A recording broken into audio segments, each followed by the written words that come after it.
across the UK, on DAB+, on your smart speaker, on your smart TV, and on your side. This is Talk.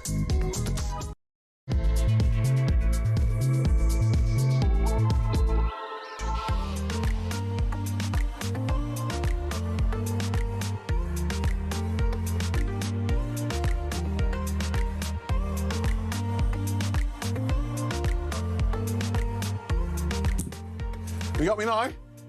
Sorry, there's a problem with the microphone there. I do apologise. I would blame Kevin O'Sullivan, but it's actually all my fault. I inserted it into the wrong hole. I do apologise. Lots to discuss on the Evening Exchange on air now between now and 10 o'clock. It's great to be back from holiday, and thank you so much for your loyalty. And I know that Duncan Barks did a great job last week. We're going to be talking about the Oxford professor cancelling a lecture after abuse from pro-trans protesters.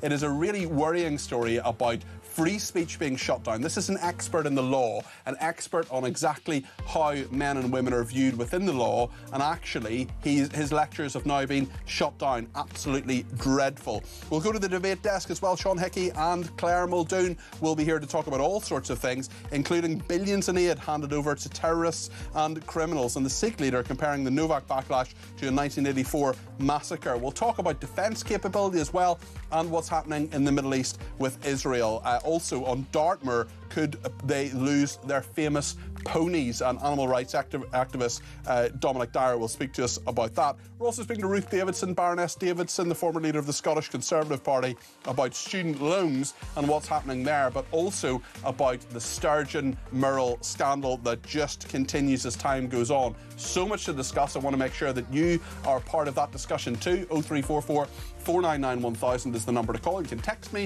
87222 with the word talk in your text. You can tweet me at talkTV. Follow me at Peter Cardwell. You can send me a WhatsApp or a WhatsApp text message or a WhatsApp voice note, or you can give me a ring, all on the main number 0344 499 1000. Stay with us here on Talk.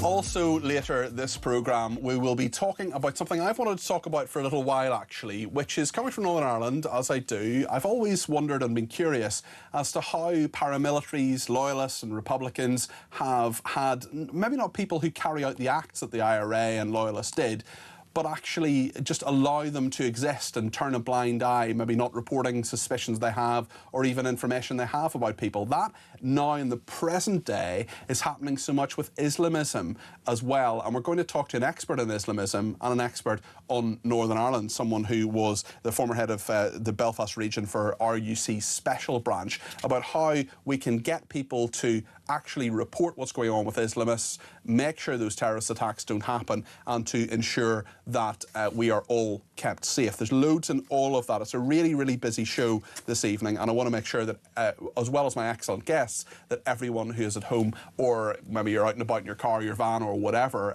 gets to have their say. So please do give me a shout on 0344 499 1000. I can see the calls coming in already, so please do send those through. I'm interested as well in a really worrying story about free speech, and this is a story about an Oxford University professor cancelling lectures following abuse and disruption by pro-trans protesters. This is Dr. Michael Foran, who has been forced to cancel a series of lectures because of what he described as escalating disruptive protests by trans activists. Now, he was actually cited in last year's landmark Supreme Court ruling, which confirmed that in law, the definition of a woman is based on biological sex rather than gender identity.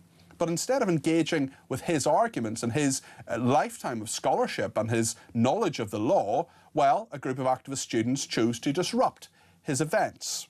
There was a lecture a few days ago. Two activists walked to the front of the lecture theatre and began addressing the audience as he started to speak. Let's see a little clip of that.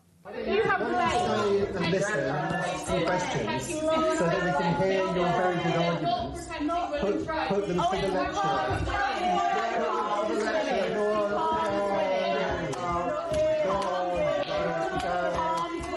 So as you can see, there was a lot of disruption there. All he was trying to do was simply give a lecture to talk about the law, to talk about what is happening there. And one protester claimed he masks his transphobia behind a thin veneer of academia. Please join me in walking out, the activist said, and refusing to platform this bigot. The University of Oxford itself, we should say, says is committed to freedom of speech, academic freedom and respectful debate. And Dr. Foran himself says it's unfortunate that these protesters have chosen disruption over genuine intellectual engagement grounded in academic clarity and rigour. In attempting to shame students into deplatforming these lectures, they manifest the antithesis of what a university stands for. Let's have a chat with Luke Gittos, a lawyer and writer himself, someone who has stood up for free speech and put his money where his mouth is on a number of occasions. Luke, this is appalling. Absolutely appalling. Of course, it will remind anyone who cares to remember of Kathleen Stock, who was driven out of her job at the University of Sussex. Kathleen Stock was a philosopher, someone who thought about these issues incredibly seriously, and her life was made a misery by pro-trans activists who threatened her, who made her life impossible. And it seems that there's a very small section of the pro-trans lobby that are determined to do the same thing at Oxford. Now, Michael Foran, as you mentioned, is an expert in the Equalities Act. He was there delivering lectures on a new book that he'd written. They were lectures that were open to the public and to students. And I think the most chilling part of the footage that I've seen was where the student said, even if you are here to criticise and critique his ideas, you shouldn't be doing that. You should walk out, because sitting there and listening for these students is somehow legitimizing the ideas. But of course, that is absolutely antithetical to the idea of free speech. It is precisely because students have gone to university that if they do disagree with Michael Foran's views, they should stay in the lecture and debate him. That's the whole point. And he has said that as well. It's really interesting you mentioned Kathleen Stock there, because, as you say, her life was made a complete misery. And actually, 3 years ago, students, again at Oxford University, one of our greatest seats of learning, consistently the top university in the world, trying to cancel a talk at the Oxford Union, the Student Debating Society. A gender-critical academic, Kathleen Stock, they claimed she was transphobic for her view that it is fiction to claim trans women are women. Even last weekend, hundreds of pro-trans activists marched through Oxford in a protest against new government guidance that confirmed that single-sex toilets must exclude transgender people.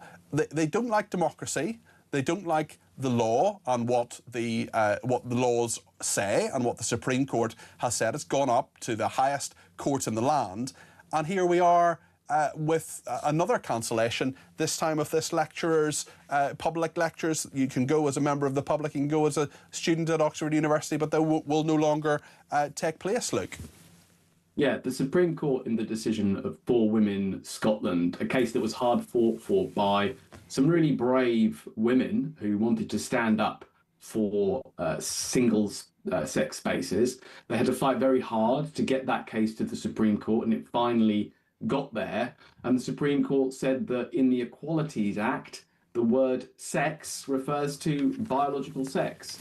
And that was a refutation to the Scottish government's policy of basically self-ID, that, you know, if you had a gender identity certificate saying you're a woman, then that made you a woman. The Supreme Court said no and provided some much needed clarity, and in doing so provided a safe space for women and provided the room for public spaces to push back against this trans lobby and say, no, there must be spaces made available for biological women, and those spaces must be kept for biological women. It was an extremely important and seismic decision, and one that was very welcome. And that's why this demonstration is very chilling, because, as you suggest, it's the students saying, we don't care what the law is, and actually the law itself is transphobic, and the law doesn't apply to us. We actually have the right to continue to insist that our political perspective is the right one, irrespective of what the Supreme Court and Dr. Michael Foran might say. How do we tackle this? I mean, you can't. I was actually talking to someone who works for the British Museum the other day when it came to their lecture on the origins of Judea and Israel. That was postponed because they realised about 60 of the 100 people who were coming along to it were actually pro-Palestinian activists who were going to disrupt it. It was disgraceful that that was postponed, but that was nonetheless what the British Museum decided to do and felt they had to do so it could go, it could actually happen peacefully. When it comes to these lectures should happen. They should be allowed to happen, and free speech should ensue. And do you know what?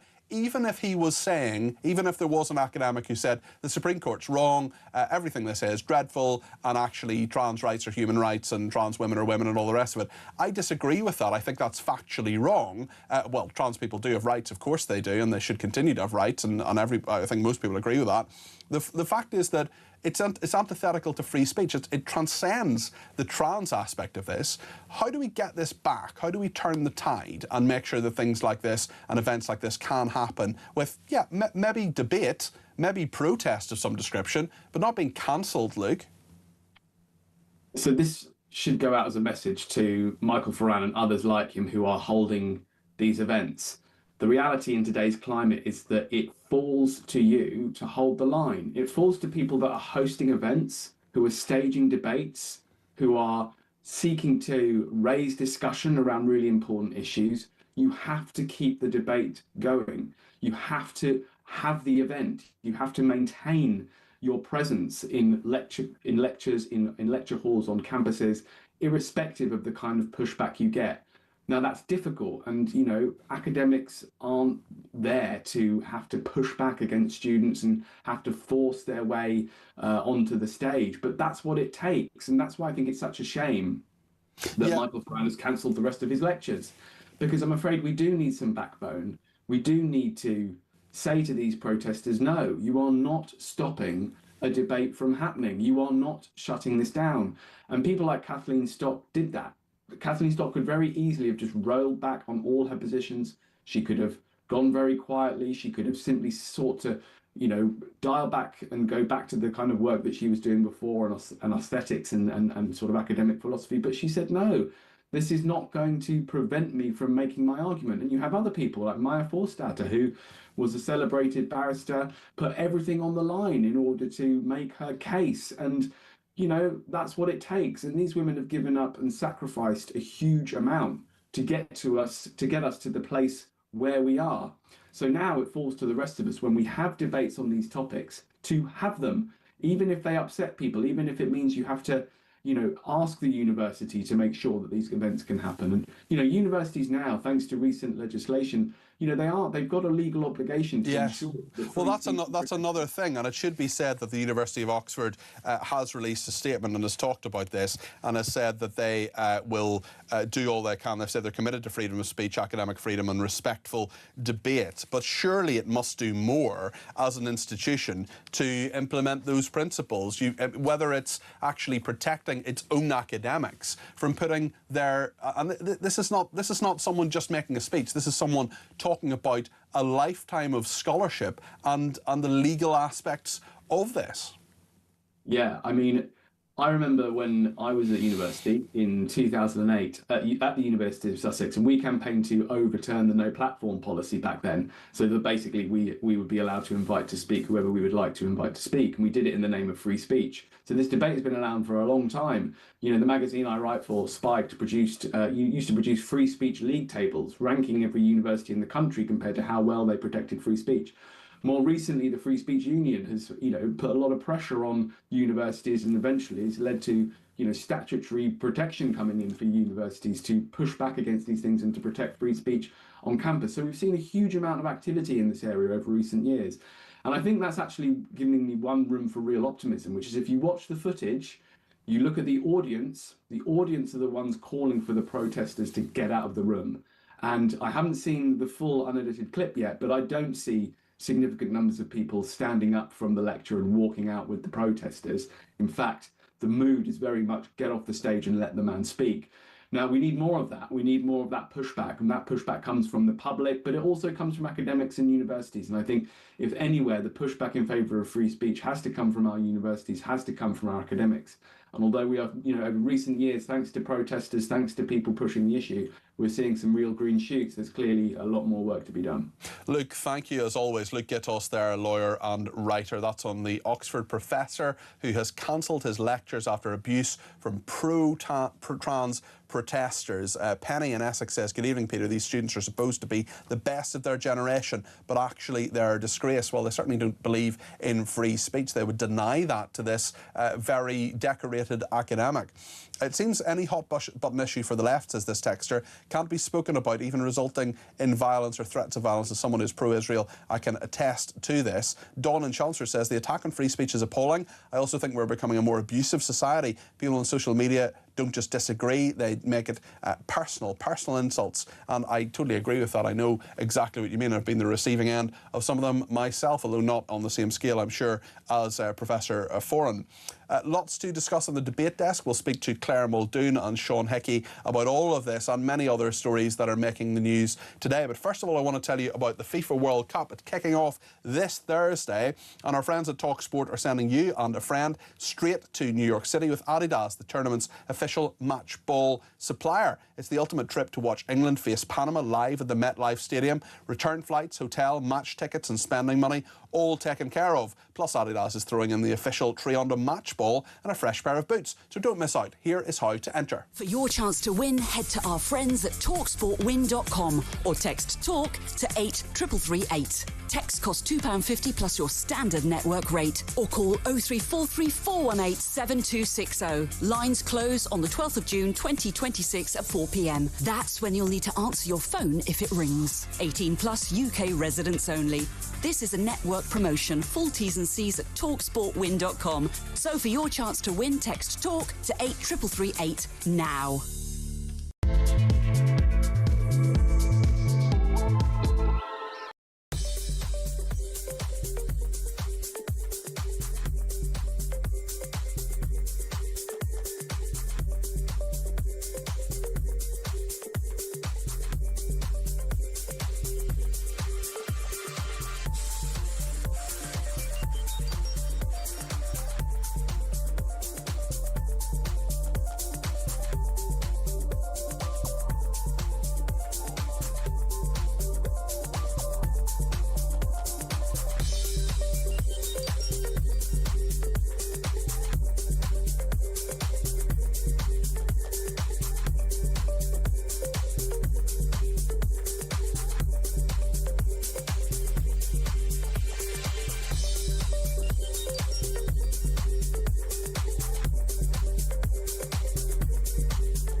Being carried. The House of Commons and the House of Lords held a minute's silence for George Floyd. I'm asking all politicians to go to the Speaker because I think we should hold a minute's silence for Henry Novak. Do you agree? Well, if we believe in equal treatment of people, and if we believe that people who are being held down and cuffed for the police say, I can't breathe as they die, then we absolutely have to. I've one final question, Nigel. Would you take the knee for Henry? No. I don't take the knee for anybody. I'll stand and bow my head.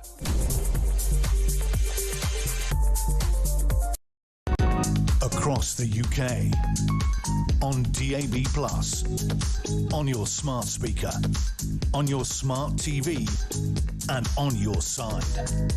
This is Talk. Lots of people want to talk about Henry Novak and that controversy that has continued. It's been a week and a half now since the perpetrator, Digwa, was convicted. And Penny says Digwa will have a nightmare for 21 years in prison. It's just started with this recent attack. This high-profile case will mean there will be many men in there who want prison justice. He'll never be able to turn his back on anyone. Inmates will want to get him. Prison officers are not always as they should be either, and I should know, having worked in the prison service.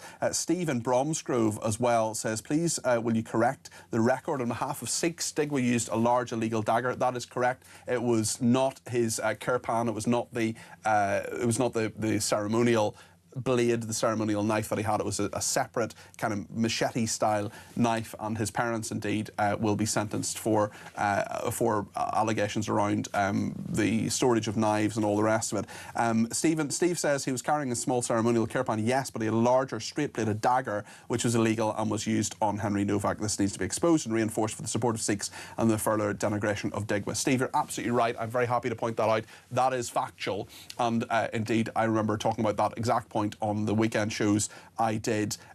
So it was a matter of making sure that, of course, all the facts are out in the open. Certainly something we've been talking about this evening, free speech and what's happening at Oxford University, something I'm very concerned about as well. Also, billions in aid handed to terrorists and criminals. Loads to discuss. I want to discuss it with you. 0344 499 1000 is the number if you want to get your call on the air. I'm delighted on the debate desk this evening. We have Claire Muldoon making a rare Monday appearance. Lovely to see. The start, always great to start your week with Claire Muldoon. And the head of content and politics, Joe Sean Hickey, is with us as well. Hi, John. You well? Welcome back, Peter. Good to see you. Yes, no, indeed. I'm sure you missed me last week. Oh, big time. It must have been awful, but you just took it a day at a time, and that was the main thing. That's right. Right then. That's all we can do. Okay, well, listen, let's talk about what's happening at Oxford University. I mean, often voted and statistically the best university in the world, but not when it comes to free speech, Claire. Well, you would think that it would be, wouldn't you? And I followed Michael Ferran on X for a good number of months and almost years now, and I think he's an exceptionally bright, not only academic, because sometimes academia and academics can be quite dry and but I always found him very easy to understand, and I always liked that, and he was always very much relatable. And given that he wrote that book on gender critical.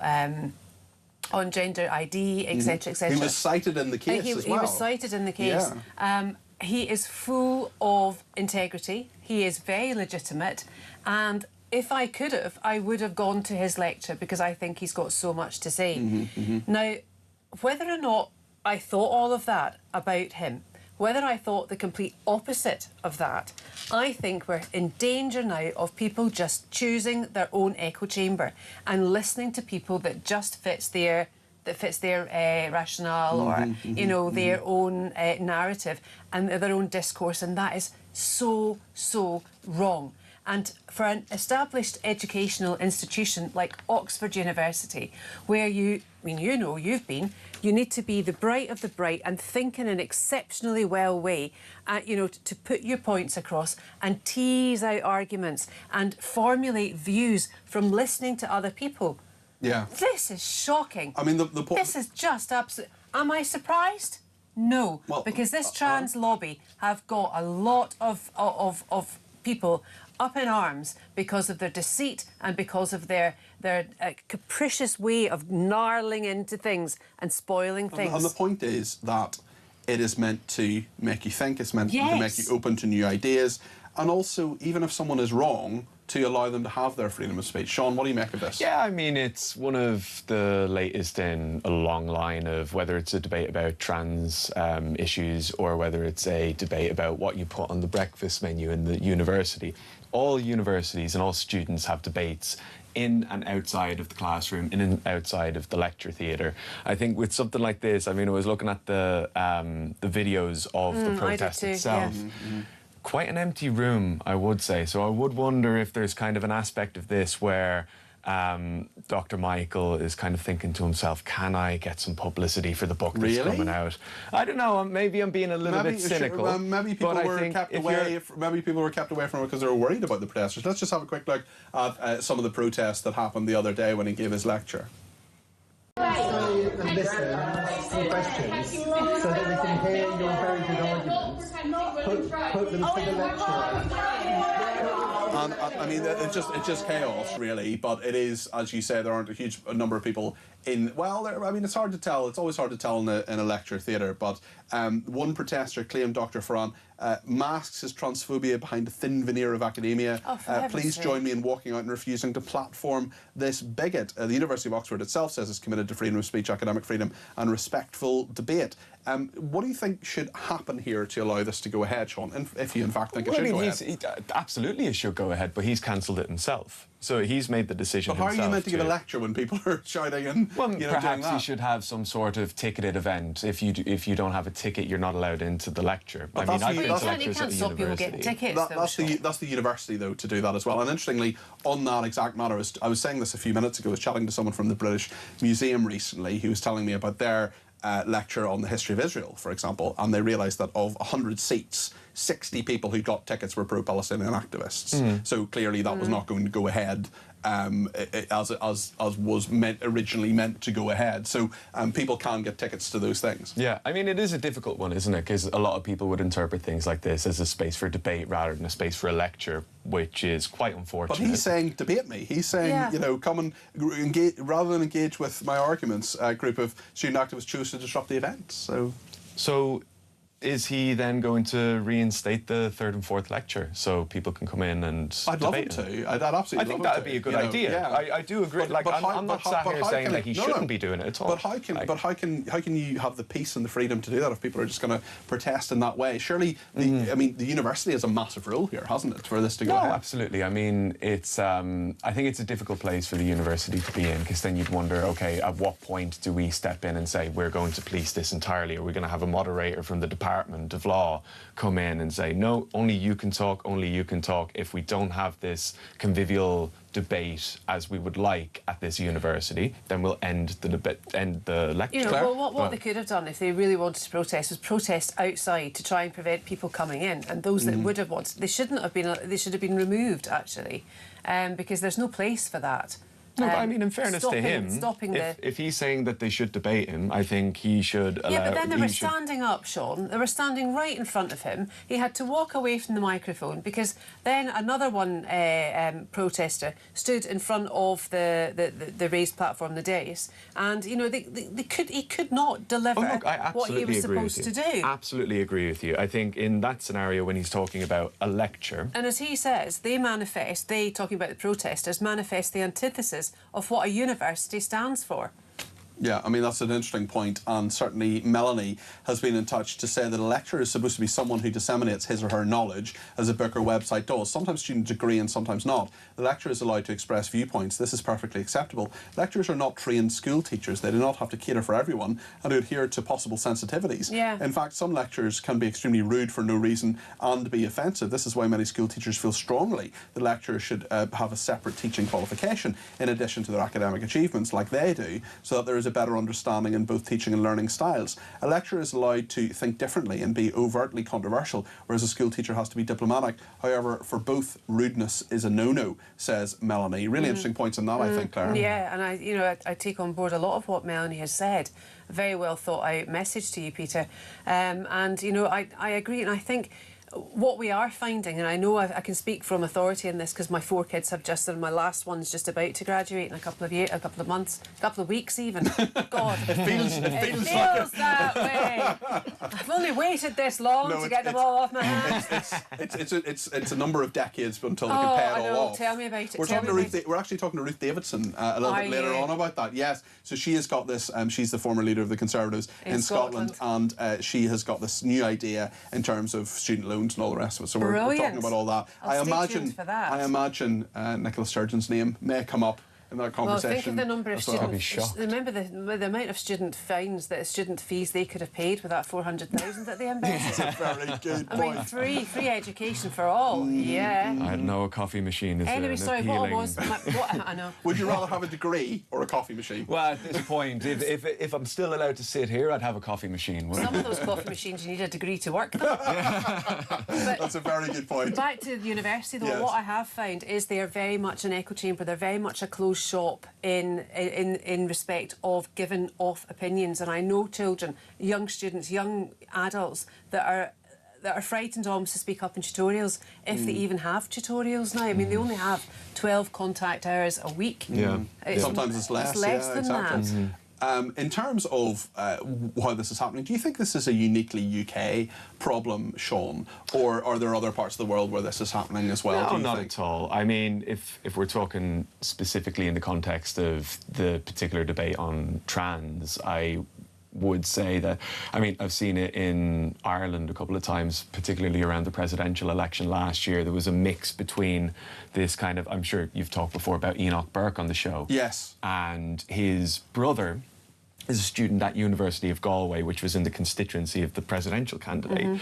He showed up to her giving a lecture in the University of Galway, her alma mater, did something very similar to what these activists are doing, and was allowed to speak, eventually walked out because nobody was receptive to the point of view that he was getting at.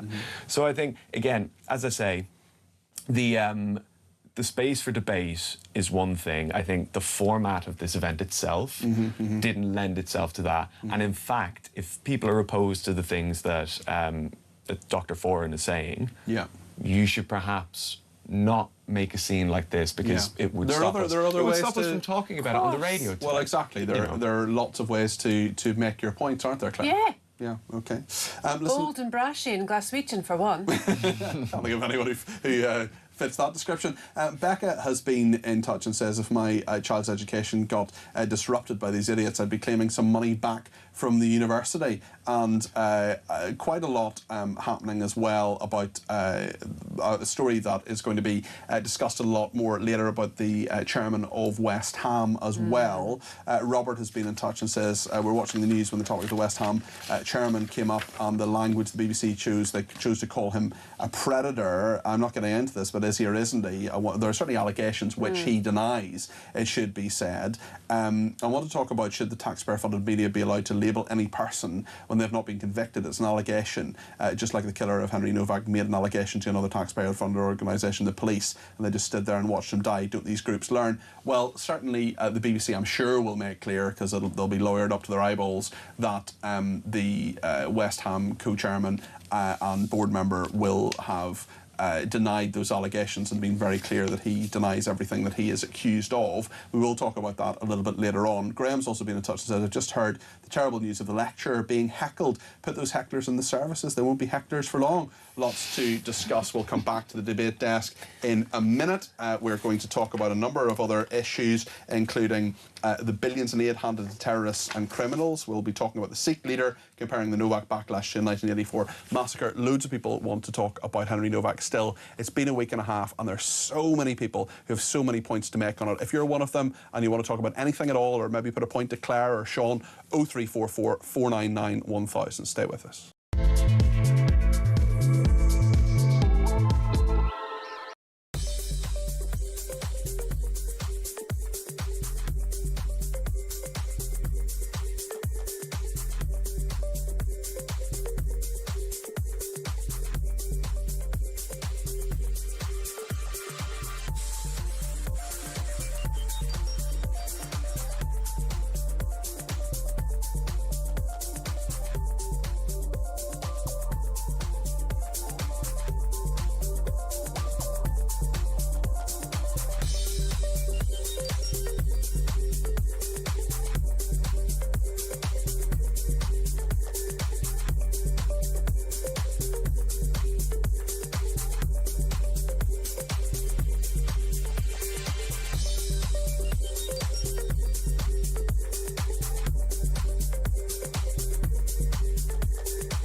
Across the UK, on DAB+, on your smart speaker, on your smart TV, and on your side.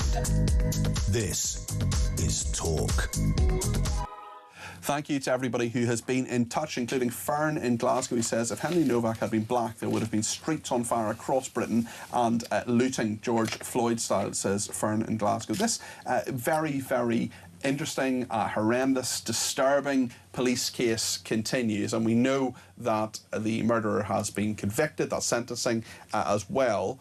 But clearly there are many people who still want to talk about it, and indeed the Sikh community are talking about it. Now, the perpetrator Digwa happened to be a Sikh. The Sikh community are generally an incredibly law-abiding, very patriotic group of people as a general grouping, and of course there will be all sorts of people within that grouping, just as is the case with every single community. And now there's a Sikh leader, Dibinderjit Singh, who's a senior executive of the Sikh Foundation, who says that attacks on followers of the faith had taken place up and down the country every day since Vikram Digwa was sentenced for 18-year-old Henry's murder.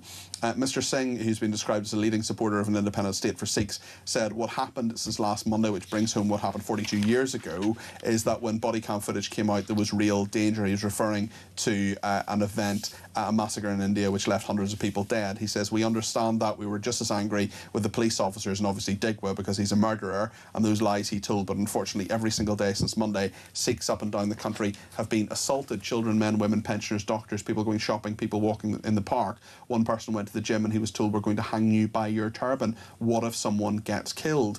We were the first ones to condemn it, and yet our community has experienced exactly what we experienced 42 years ago. If you're a Sikh, then you're a potential victim. He's referring to the Indian Army's assault on the Golden Temple aimed at flushing out Sikh separatists who've been demanding an independent homeland in the Punjab, and that is something which matters an awful lot to quite a number of Sikhs for obvious reasons.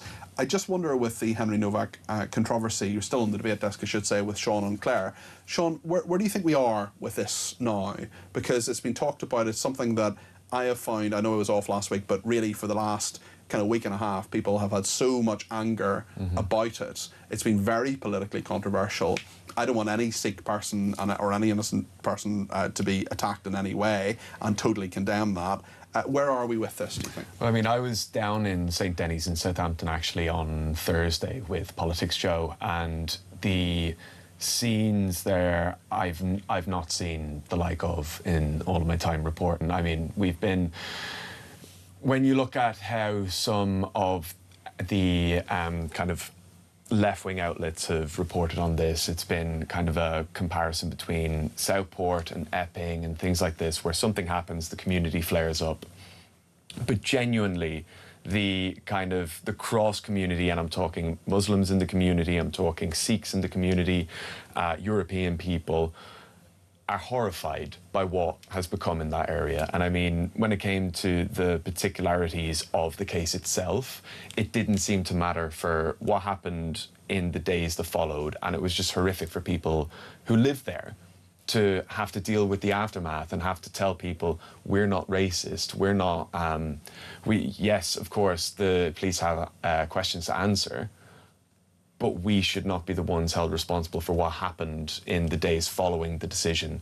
This is incredibly sensitive, and I think a lot of what happened in the week following the decision tarnished almost the legacy of what could be something that we can all come out of and think, how do we improve the police response to things like this? How do we improve safeguarding? How do you think? Now, I think we probably totally agree those 11 police officers and that police dog should not have been attacked. They should not. There's no excuse for violence there.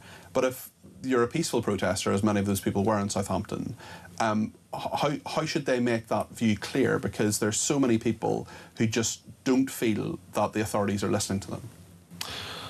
Well, how do they make it clear? I wonder if the presence of certain figures in that group, I mean, I saw people like Tommy Robinson, people like the leaders of Britain First were at that protest.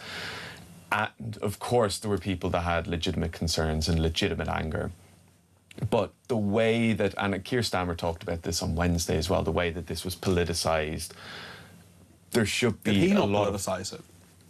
In what way? In the way that he talked about it, in the way that he brought it up, in the fact that he discussed it, in the fact that he asked for... I mean, there was an absolute backlash the previous Friday, certainly when it comes to the sentence that was passed down and what the police did and the footage that came out. He then, rightly, I think, and Lord Hermer as well, he's not a person I often say does a good job, did an excellent job in referring it to the Court of Appeal. But, I mean, he talked about it at Prime Minister's Questions. Kemi Badenoch talked about it as well. They were given plaudits by many people, saying they dealt with it in a very calm way. Nigel Farage has been more controversial, and I interviewed Zia Youssef about this yesterday. But the point is, they are using it politically. He invited the family to Downing Street, and I'm not saying the family shouldn't have gone to Downing Street. I'm not saying the Prime Minister shouldn't have spoken to them, but that is, to a degree, politicising this, is it not? It's one thing to claim politicisation by the Prime Minister of the country taking an incredibly sensitive case and giving his sympathies as a father as well as the Prime Minister.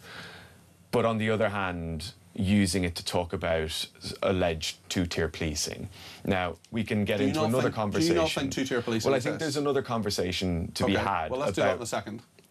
Another conversation to be had about whether there was two-tier policing in this case. And as I said, the police have a lot of answers, or a lot of questions to answer on that. But politicisation between the Prime Minister visiting a grieving family or speaking to a grieving family, and some of the signs, frankly, I saw at a lot of the shrines to Henry Novak in Southampton with slogans like "Remigration Now" on them, with his face on top of it, I thought it was harrowing and, quite frankly, shameful to take things like that. Claire, what do you think? I think Starmer has politicised it as much as any of them. Farage would say that he stood up and was the first political leader of a party to, you know, voice the opinion and voice the feeling of the British public. That's what he said. Starmer, I think, hid behind Henry Novak's father's wish for it not to be used as a political tool, a political tool, B, a racial awareness tool, or 3, to get at the police. He wants all of this to stop. Personally, I don't think that Starmer should have invited them to Downing Street. I thought it would be more befitting for him, 6 months after the death, because this happened before Christmas last year, to actually visit them in Southampton themselves. It's really then make a but that would be a politicisation of it as well, wouldn't it? But he could do it privately. It'd be more comforting, I think, for the grieving family. I have a little bit of context on this from my own perspective, because I was off last week, but I was actually doing an interview with RTE, the Irish station, on Thursday. And just before I did that interview, I rang Downing Street and I said, the press office, and I said, you know, can you tell me, have the family got, we know this meeting is happening, have the family gone in, will they be making a statement, will the Prime Minister be making a statement, what's happening? And they said, we can't tell you anything, it's a very private meeting. And I said, well, it's in the public domain that they're coming, so it's not that private. And they just said, look, we're not saying anything about it. Then they did release a statement afterwards, and the family, you know, walk down Downing Street, and maybe they wanted to do that. We don't know, and it's entirely their perspective. It's entirely their prerogative if they wanted to do that in view of the cameras. There are many, many other exits from that building where you can get out, you know, much more under the radar. So the fact is, this is a political issue. It's a policing issue, but it's a political issue as well.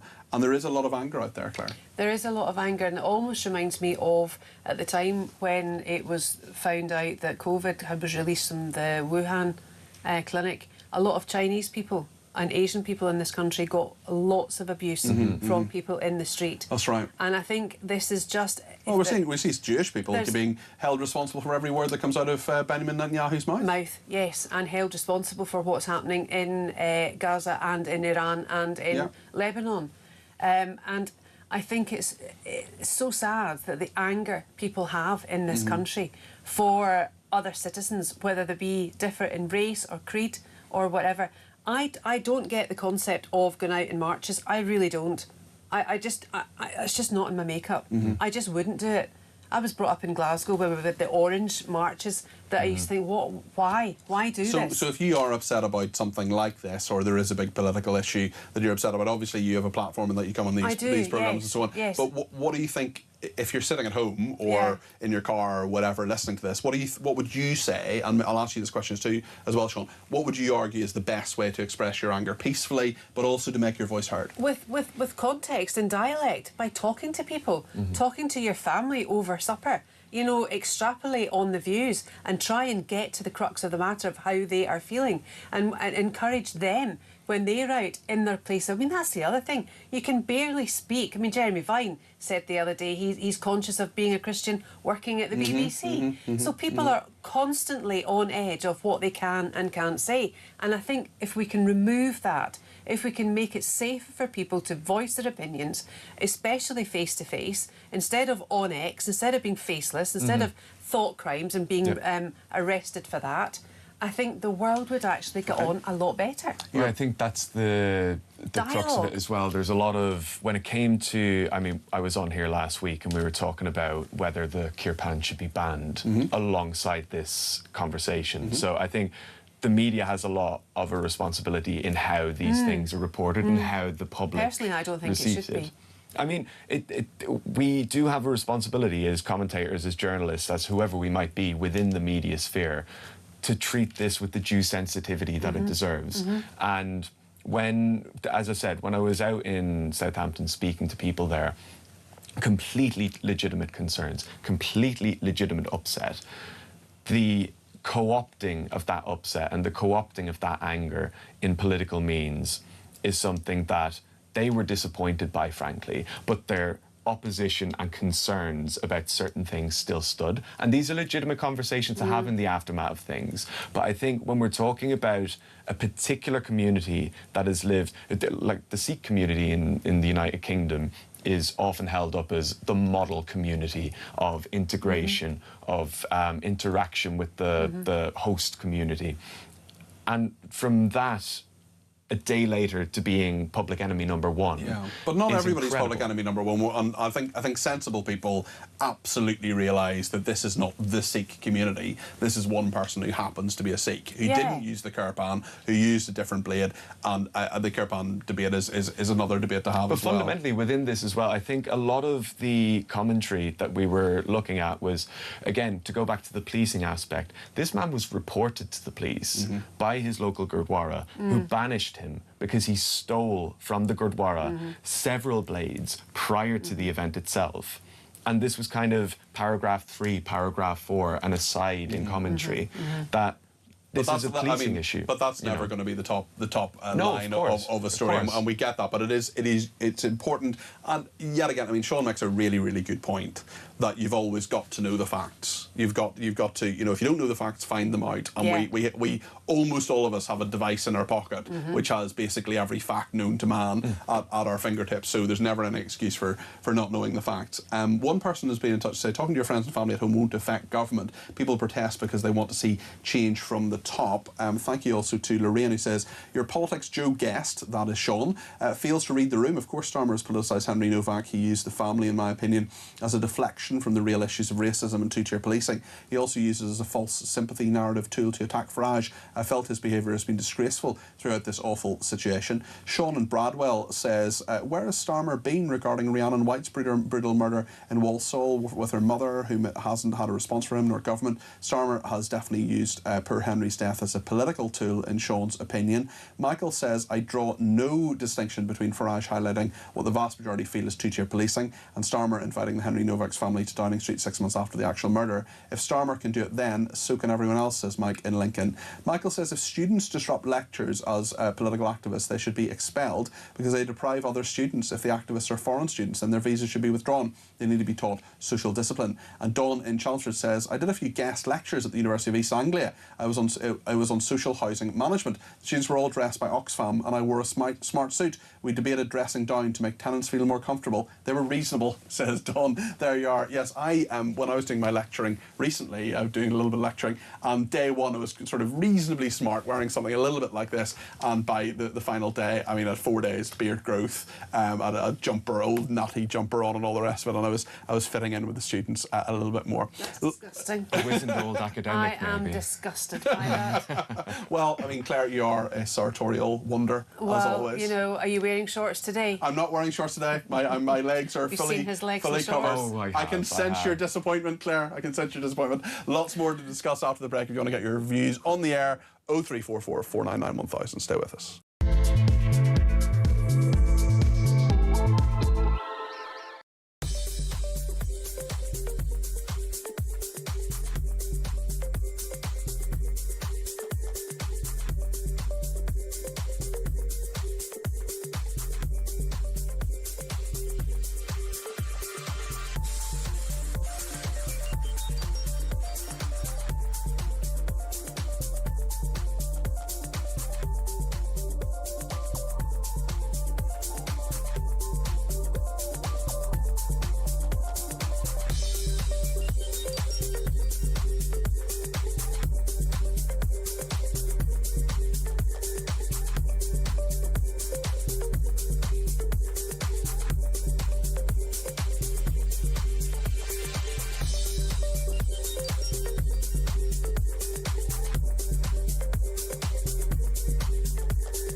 the House of Commons and the House of Lords held a minute's silence for George Floyd. I'm asking all politicians to go to the Speaker because I think we should hold a minute's silence for Henry Novak. Do you agree?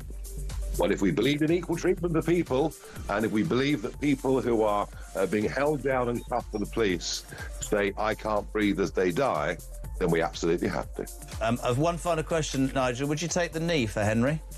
No, I don't take the knee for anybody. I'll stand and bow my head. We are going to remove all four. Across the UK, on DAB+, on your smart speaker, on your smart TV, and on your side. This is Talk. Thanks, everybody, for being in touch. Lucy says, in order to voice my sadness and disappointment in the way the Labour government have handled the Henry Novak passing, I've emailed my MP. Maybe we should do that en masse. Richard in Leicester says, Claire can't understand the anger out there. I think you can understand the anger. I think you can understand the anger. Putting Henry to one side is, does she not live in the real world or just behind a screen and a microphone? The people have had enough, Claire, of being gaslit by politicians, the news, etc. That's Richard in Leicester. What would you say to him, Claire? Well, I certainly do not minimise or, have any form of anything but sincerity over, for his own family and for what happened to him. And I think what I'm saying, Richard, is I don't think getting violent protests with named people who are associated with extreme organisations, for them to come down and be part of the protest, I do not think is a really healthy thing. I think that diminishes actually what's actually happened, and that detracts from conversations that we have to have. And just like your previous message that you've read out, Peter, it is, of course, have dialogue, like I said, but also email your politician, email their councillor, because that's what they're there for. They're there to get the temperature of the rage of the country that Farage has noted that he said is there. I'm not denying that it's not there, Richard. All I'm saying is there's a time and a place, and it's far better to be intelligent about it than to be guttural almost. Let's talk about defence, because there have been a number of stories around about the provisions that we have, about the Royal Navy's entire fleet of hunter-killer submarines unfit for war, docked for repair work. Also now today, nuclear jets at risk in the defence spending plan. Are we properly defended, Sean? I think a story like this is one of those where you'd wonder why it's published in the first place. Yes. You know, almost as if this might help people who want a bit more money for defence, for example. Well, precisely. Although the government has said that they want to top slice, they want to take 1% off all these different government departments, bit of money from transport, bit of money from net zero as well, to fund defence, £6 billion. But there is, of course, a £28 billion black hole in all of that too. Famously, yeah, yes. Of course. But I mean, along with this, you're also talking about a kind of a world where we're all far more polarised. We're an ally of the United States. We're against Iran. We're fighting the good fight, wherever it might be. And the Sun reports that we don't have submarines anymore. Yeah. It's not a good position for the United Kingdom to be in, and it actually puts the country in quite a precarious situation. It does. You know, do we need more investment in military infrastructure? Obviously, if we're getting all of the submarines put in at the same time, of course we do. Is there a better way to do it? Perhaps we should have been servicing them in a staggered fashion for the last couple of years. Yes. For the First Sea Marshal, or for the First Sea Lord, I beg your pardon, to turn around and say, the situation could not be worse. Everything needs to be put on hold, and we need to service everything now because of so much dither and delay for what is it, decades he's talking about. Yeah. Well, this didn't all just crop up in the last 2 years, Claire. No, and we've got NATO, the NATO alliance in Turkey happening next month or the end of this month. And we are, we're over the 2% threshold to be a member state of NATO, but we're still spending 5 times more amount of money in welfare than we are in defence. And we've known since Trump and America and Israel bombed Iran, we knew how indefensible we actually are as a country. Now Iran's bombing Israel, and we'll talk about that a little bit later on in the programme. At risk we actually are. I mean, HMS Dragonfly isn't even, I mean, it might have already just reached Oman and thereabouts. But for this to come up, I mean, it's ridiculous. Well, do you know what it is? It's an insult. An absolute joke. It's an insult to the men and women in uniform as well. Who are giving their lives to serve this country. To do that. There are two stories I want to talk about very quickly. We have 4 minutes in which to do so. We'll, if you could both be quite brief. One is the aid story and where aid has gone on a report that was buried. Claire. Right, so this is just ridiculous. Most of it happened through COVID. Lots of people who are making money off COVID and making money off the government for falsifying claims for everything, one of which for CPP or whatever it was, PPE. PPE, yeah. Not the posh degree from Oxford. You know, Michelle Mone, Baroness Mone. What a storm in a teacup that's proven to be. All of that money that woman got, and a lot of the stuff, we couldn't even use it. And this just continues. That's just I want to say tip of the iceberg, but tip of the iceberg. Goodness me. Yes, there's a lot in this report. We'll talk about it a little bit more in the programme as well. We haven't even had time to talk about the Prime Minister preparing to announce a social media ban for children. I know other programmes have debated that throughout the day. Just before we get to the final point, there's a message here from Suze who says, Sean is refusing to recognise how frustrated people feel. Anyone who is angry is bad. He's just another neoliberal apologist. As for Claire, seriously, chatting a family over dinner is not going to fix the massive problem in this country. Well, we've heard Claire's thoughts on that. Sean, perhaps your thoughts on what Suze has said. I've never been called a neoliberal apologist before, so thank you, Susan, for a new one. No apology for that. I think if she listened to what I was saying, I was quite clearly talking about the anger and upset that I had seen firsthand in the area. Well, I mean, MG in Staffordshire says, what a great debate desk duo. Thank you, Claire and Sean. So clearly, not everybody is unhappy with your views. Claire, I know you want to talk about the ponies in Dartmoor. We'll be talking to Dominic Dyer about this a little bit later on. What's happening? Well, they're going away. They're becoming extinct. They're not allowed to live because of some eco-zealot saying they're not good for the planet or some nonsense like that. I'm sure they didn't say that, but I said it. They're wanting to get rid of them. They are actually, in essence, their own ecosystem because they've got this thing that grows there and it becomes overrun if the horses don't eat it. And they want to get rid of the horses to make the land more viable for greater livestock, etc., etc. And campaigners warning 90% of the hill ponies could disappear under these new grazing rules. 23,000 people have signed a petition demanding action as proposed natural England quotas forcing the historic native breed to compete with commercial livestock. I mean, it's just unbelievable.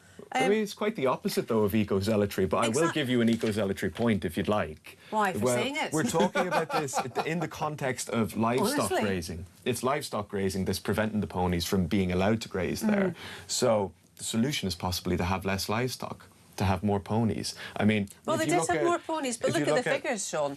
Look at the figures; they're dwindling. They've plummeted. They're dwindling because they're having to compete with the sheep, with whatever livestock that people on Dartmoor are. And by late 2026, it's projected that there'll be fewer than 400 ponies. Yeah, well, what's not on there is how many sheep they're going to be in 2026. I don't care about the sheep. We'll get into all of that.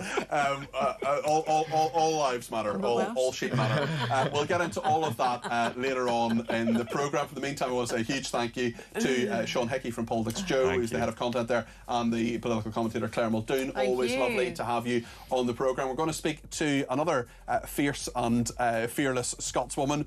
Ruth Davidson will be with us in just a few minutes. There's a story about student financing she's going to talk about. I will try and ask her a little bit about Nicola Sturgeon and to see what she makes of that ongoing controversy. Stay with us here on Talk.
across the UK.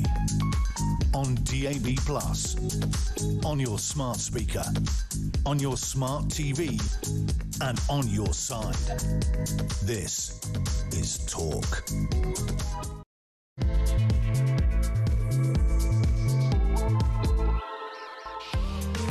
Very good evening. This is the Evening Exchange. I'm Peter Cardwell. Really appreciate your company this Monday evening. It's great to be back from holiday, and thanks for everybody for the lovely messages. So many people asking about defence spending. HS2 says, Manny, where would we be if these funds were directed to defence? We're talking about free speech as well. An Oxford professor has been cancelled following lectures, following abuse and disruption by pro-trans protesters. We'll talk as well to Baroness Davidson, Ruth Davidson, the former leader of the Scottish Conservative Party, about a plan she has about the students' loan system. If you are a student, or you're a parent, or you're maybe a grandparent of someone who's going to university, you know how incredibly expensive it is and how almost impossible it is to actually pay off those loans. We'll talk about why ponies are being eradicated from Dartmoor. That is something that's really worrying the Dominic Dyer, the wildlife campaigner and broadcaster.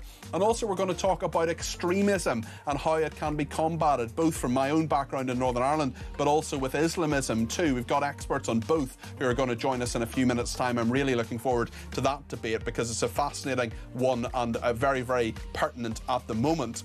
Loads to discuss, and I want to discuss it with you as well. 0344 499 1000 is the number to call. You can text me 87222 with the word talk in your text. You can tweet me at talkTV, follow me at Peter Cardwell, send me a WhatsApp, send me a WhatsApp text message or a voice note as well. We can play those out, or you can give me a ring, all on the main number 0344 499 1000. Plenty to discuss between now and 10 o'clock. Let's keep it with talk.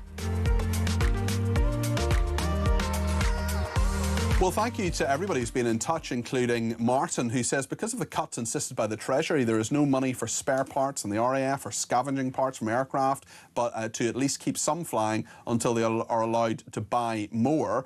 Rich says there have only been 2 subs active for years, other 3 on maintenance or training. The issue is they are late. MOD waste as usual, returning the boats and maintenance back to sea. The MOD is playing games here, but should take anyone under 40 on benefits and put them to work on military infrastructure or service. And that question as well about HS2 and where all the money goes to and from. And actually there are loads of questions about the money in our society, where taxpayers' money goes. We talked a lot, particularly in the last few days. I was on over the weekend about the taxation burden and where that money goes and where it should go and how much money we should have for defence, especially as welfare is about 5 or 6 times what we actually spend on defence. Another very interesting part is we talked a lot this evening actually about universities, about the Oxford professor who's cancelled lectures following abuse and disruption by pro-trans protesters. And there are quite a number of young people who come into our newsroom, you know, for example, anyone from sort of 16, 17, 18 or older, university students and so on. And I just think, my goodness, how much debt are you going to have? How are you ever going to actually pay that off? And the Chancellor was actually asked about this by another station, who said that she believes the student loan system is fair, but there really is growing anger over graduates spiralling debt interest. We know that Rachel Reeves says the whole point of the students' loan system, it was changed dramatically in 2012, of course, was that the more you earn, the more you pay. But of the 5.8 million people who took out a student loan between 2012 and July 2023, they're on what's called a plan to repayment plan. Now, you may know about that if you're one of those people. You may know about it if you're in your family, perhaps. But it essentially means huge amounts of debt repayments, RPI inflation plus up to 3 percentage points depending on earnings. So you've got to earn an awful lot of money before you start properly paying this off. There's also a lot of it that is actually just written off as well as time goes on if you don't earn a certain amount of money, and it can be, you know, a huge salary, more than twice what the average salary is, so about £66,000 before you sort of start properly paying it off. We're going to talk in just a second to Baroness Davidson about that. Ruth Davidson, she's the former leader of the Scottish Conservative Party, and we'll see what she thinks about it. She's actually part of a new organisation now. It's a campaigning group which has been talking about this and has some ideas around it, so it'll be really interesting to see what she thinks about it. Lots more to discuss with her as well. Betty wants to know why Ruth didn't go for the Tory leadership. She would have been decent, a breath of fresh air compared to the mad green zealotry we have here up in Scotland. The SNP need to be propped up. And Dawn in Chelmsford is saying we must stop net zero and divert the funding into defence. It's such an obvious solution. Well, Dawn, I think you might be perhaps happy with the fact the government, the Labour Party, has said that it's actually going to take some money from various departmental budgets and put it into defence. Another £6 billion maybe coming that way. But let's talk about that issue of student loans. Baroness Davidson, Ruth Davidson, is with me now. Good evening, Ruth. How are you? I'm so sorry that we had some technical problems there, Peter. I was listening before. I heard your two previous guests talking about the ponies. In my part of the world, in East Lothian, we've got a semi-feral herd of Exmoor ponies up on a hill. So we love the rewilding of our four-legged friends. So I'm very sorry that the line dropped out there. Absolutely no problem at all. But as a total professional and former journalist yourself, Ruth, you will know that you just keep talking. And thankfully, I bet you filled like a good one. There are many lovely people texting in and giving me things to talk about. I think I've probably outlined the issue that you've come on specifically to talk about, although if it's all right with you, I might ask you a couple of other things as well about student loans and the system being fair, says Rachel Reeves. Do you agree with her? No, I don't think it's fair, and I think it's unfair for a number of reasons. One, it's unfair because the rules that you signed up to can be changed by government and have been. So, for example, at the last budget, Rachel Reeves changed the threshold at which you start paying back. She froze it, and that wasn't supposed to happen. It's not fair because it's also charged at a rate, RPI plus 3%, that's different to what we would, in government, we would, change things like pensions or benefits by. We don't use RPI. It's not a measure we use, so it's unfair in that sense. So that's the higher level of inflation, isn't it? So exactly, it's a higher level. The consumer price index is the lower one. The retail price index is the higher one. Exactly right, Peter. Thank you. You've explained it even better than myself there. But the real issue is that it's basically a loan repayment that doesn't act as a loan repayment. It's 9%, whatever you're earning, and it goes on for 30 years if you're on Plan 2 or 40 years if you're on Plan 5, if you can't pay it off. 15 billion is added in interest every year, but only 5 billion gets paid off. And the Institute for Fiscal Studies says you've got to earn £66,000 a year before the payments you're giving every month start even affecting bringing down what you owe, because all you're doing is servicing interest the entire time. It's not fair. We need a new system. I mean, that figure of £66,000, which is basically twice the average salary or the median salary in this country, I mean, that's astonishing. We're also just going to get to a point with so many people, and have already to some degree, of people who will never pay it off. It'll be written off.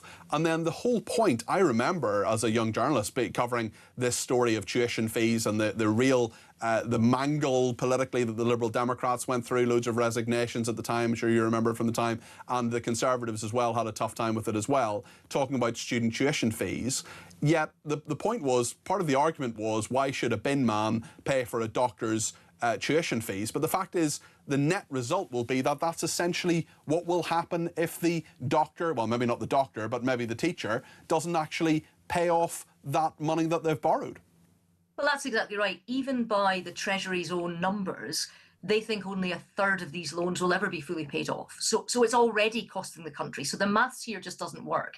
And one of the reasons that we've launched the campaign today is that there's been an understanding over time of just how unfair it is and how it doesn't work.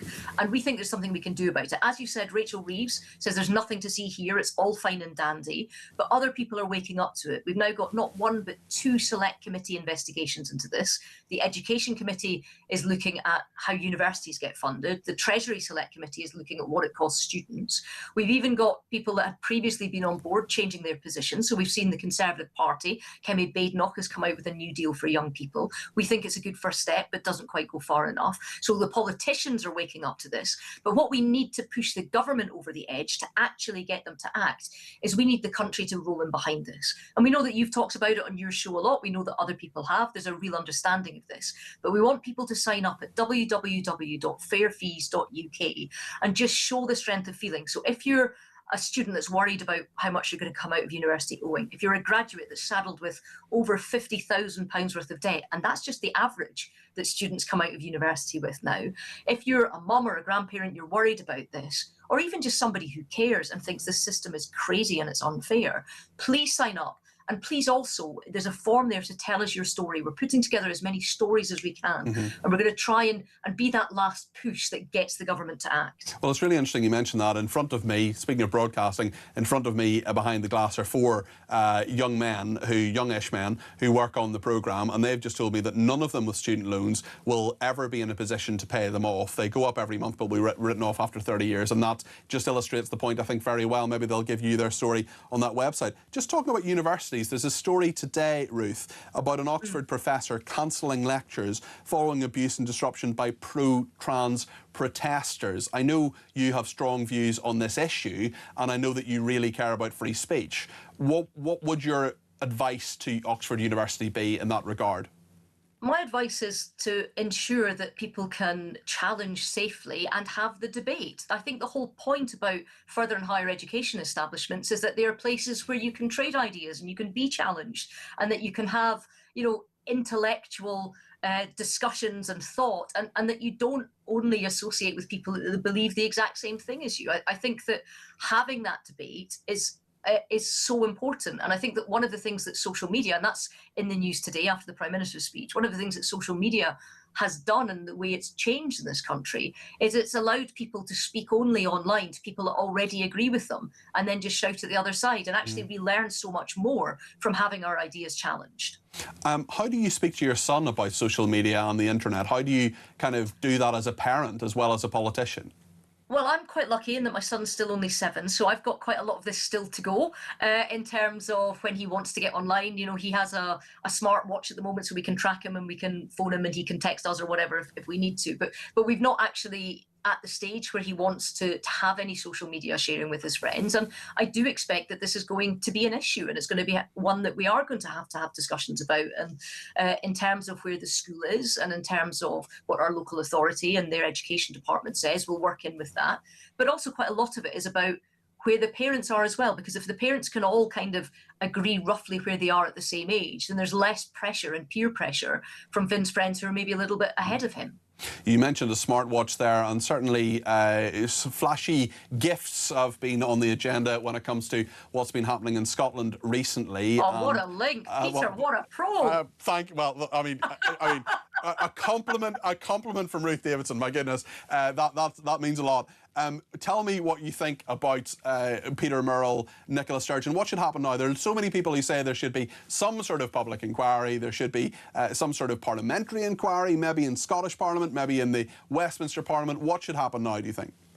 Yeah, well, I think that particularly since the SNP have been in receipt of so much public money because of their short money that they get through their MPs at Westminster, that all goes into the into the party accounts. The party accounts which we saw the embezzlement come from. I think there's absolutely public interest in getting to the bottom of this. And I think in terms of how hard the SNP from the First Minister John Swinney down are pushing back only leads me to conclude 2 things. One, either they have no idea what any sort of inquiry would turn up and they're terrified of it, or 2, they know exactly what an inquiry would turn up and they have no wish for anybody to see inside their organisation.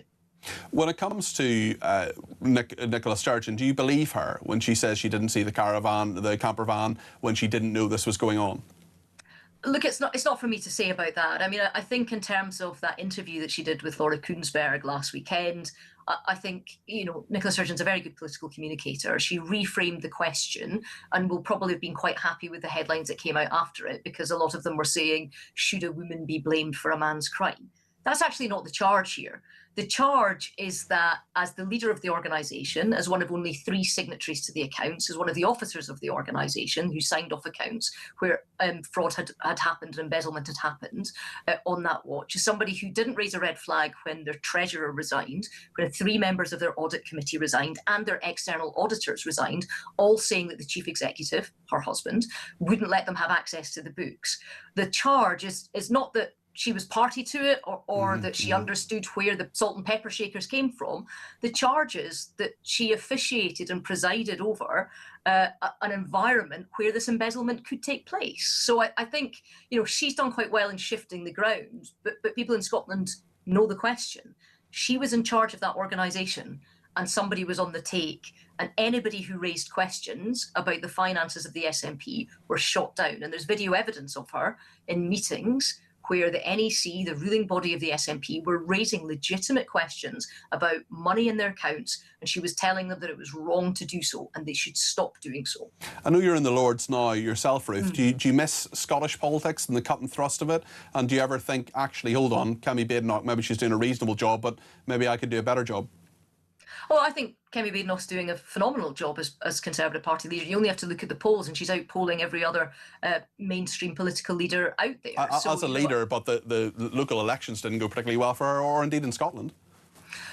No, I think these were tough elections in Scotland, but I think that we can also see that, you know, it's the first time in Scotland. I know different in England and in Wales. First time in Scotland we've really seen reform on the go. There was particular issues there. We saw all the three main parties go down. So the SNP lost 13% of their vote. Yeah, we went down 11%. That's not great. Labour went down for the 6th or 7th, I think, election in a row in terms of votes and seats. So, you know, all the three main ones took a bit of a hammering and smaller parties did much better. So I think there is a question there that we've seen in other parts of the country too, about people not liking the establishment, people not liking the established party, people wanting to go for parties that are insurgent parties because they think that politics is broken. And actually, one of the reasons that we set up Prosper UK, this political entity to look at the centre-right, how we can build good economic policies, it's to try and attract people that feel politically homeless. And you know, 65% of our sign-ups and people who support us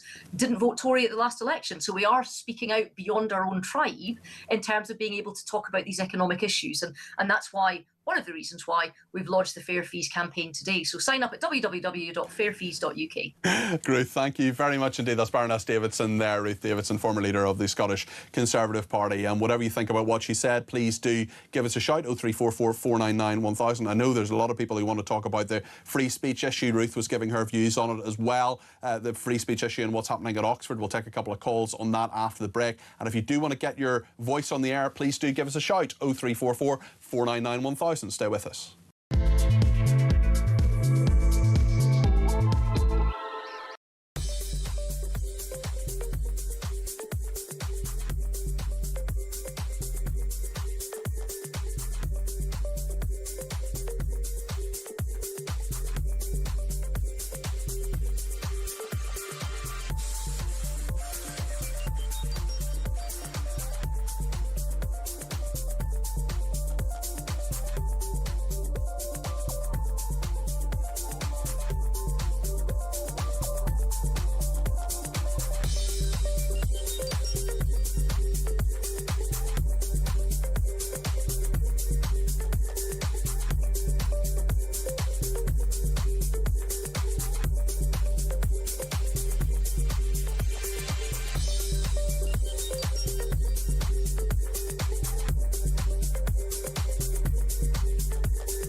Of DEI.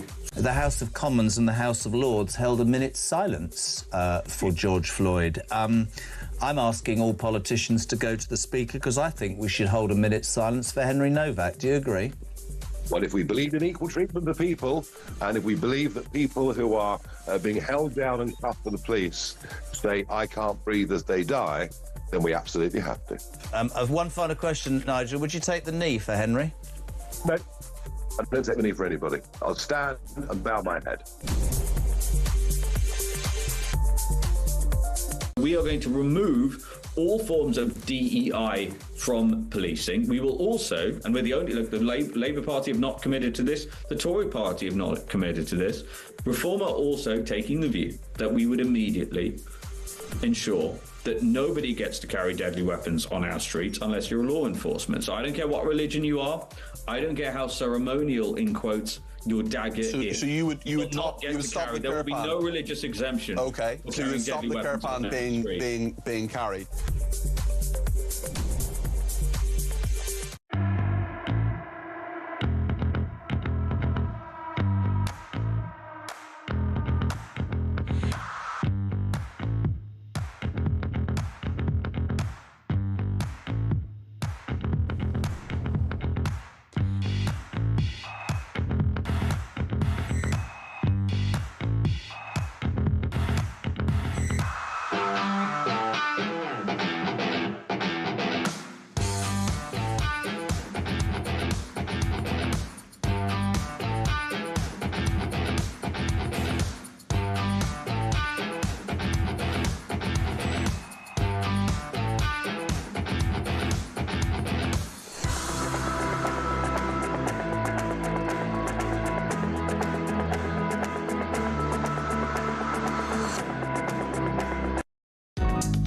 across the UK.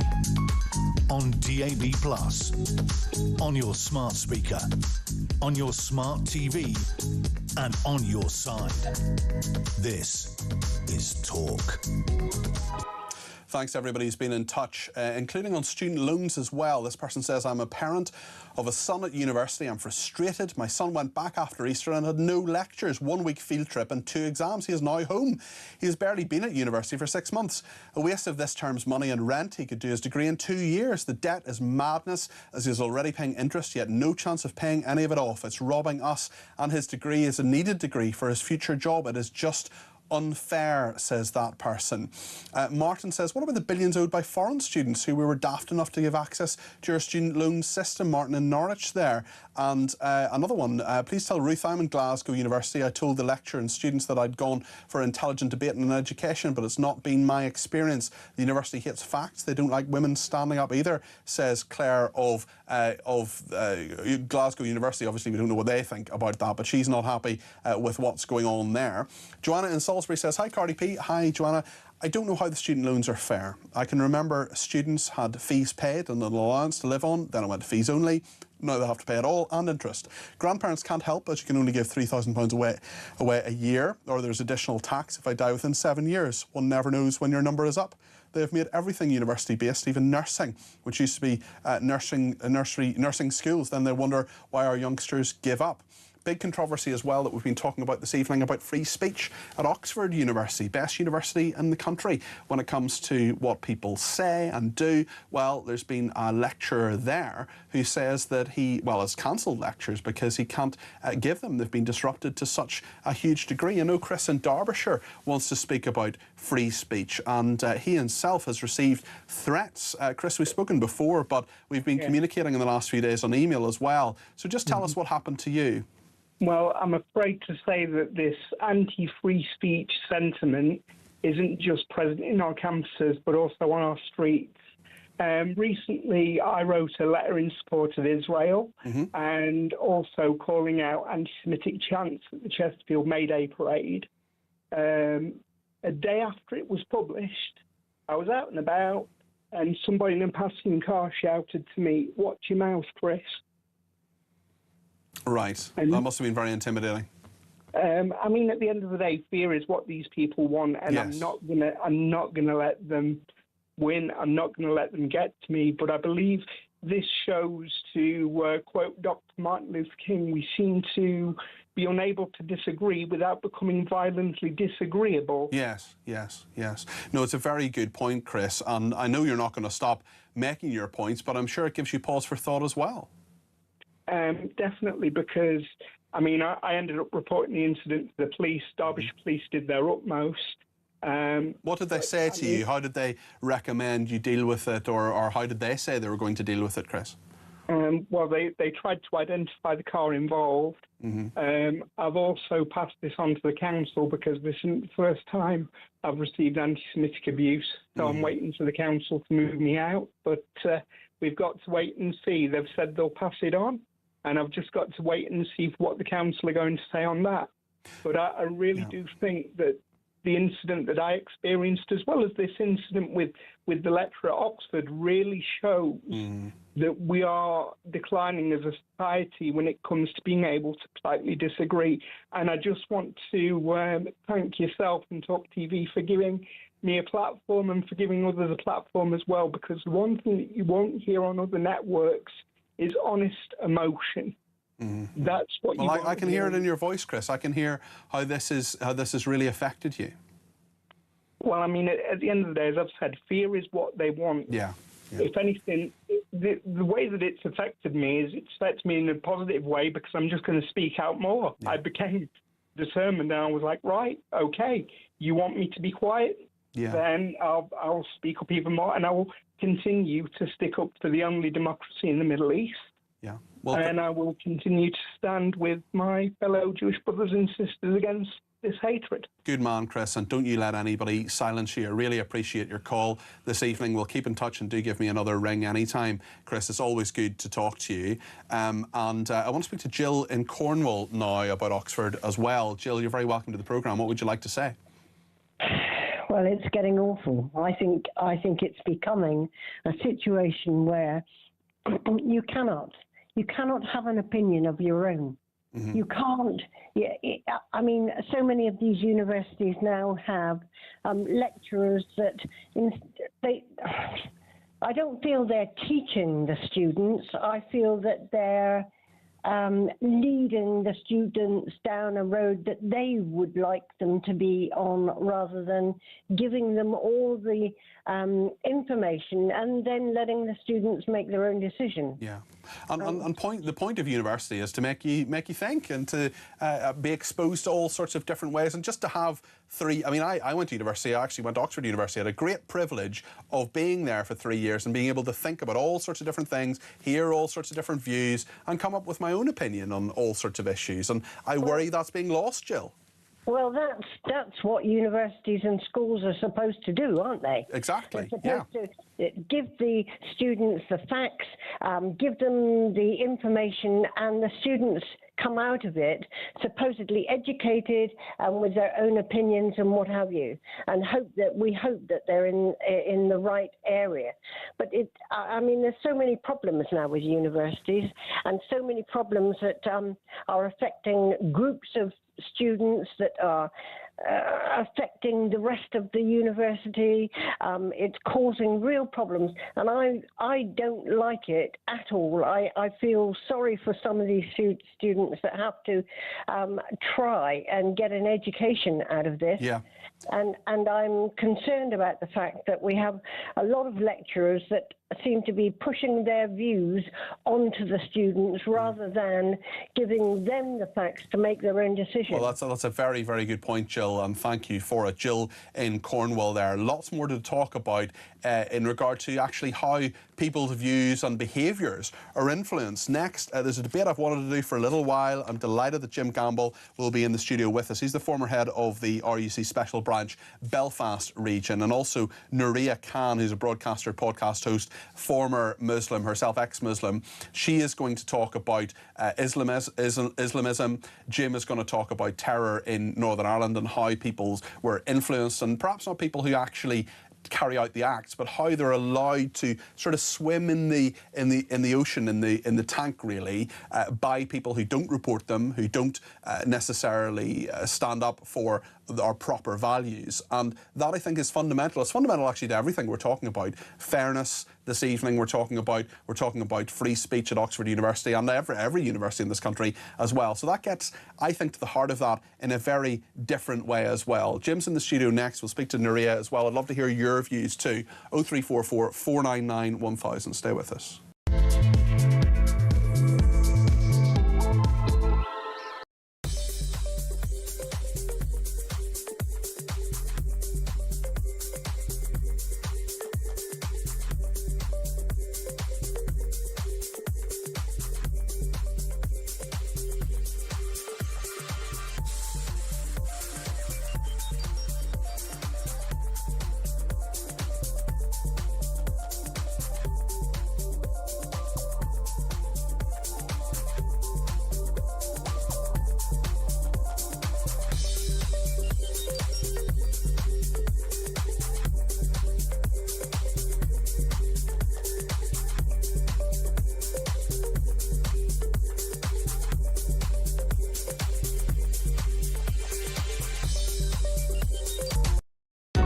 Across the UK, on DAB+, on your smart speaker, on your smart TV, and on your side.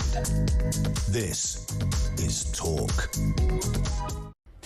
Thank you to Melanie in Staffordshire, who's been in touch about university study, and Ruth's views as well. She says there's a very fine line between someone having ideas challenged by an opponent and the opponent being someone who's just an axe to grind and who wants to be rude. That is down to a lack of social skills and not an example of a skilled person who's adept at challenging ideas. Well, two people who are absolutely adept at challenging ideas are my next two guests. Jim Gamble, who's with me in the studio. He's former head of the Belfast region for RUC Special Branch.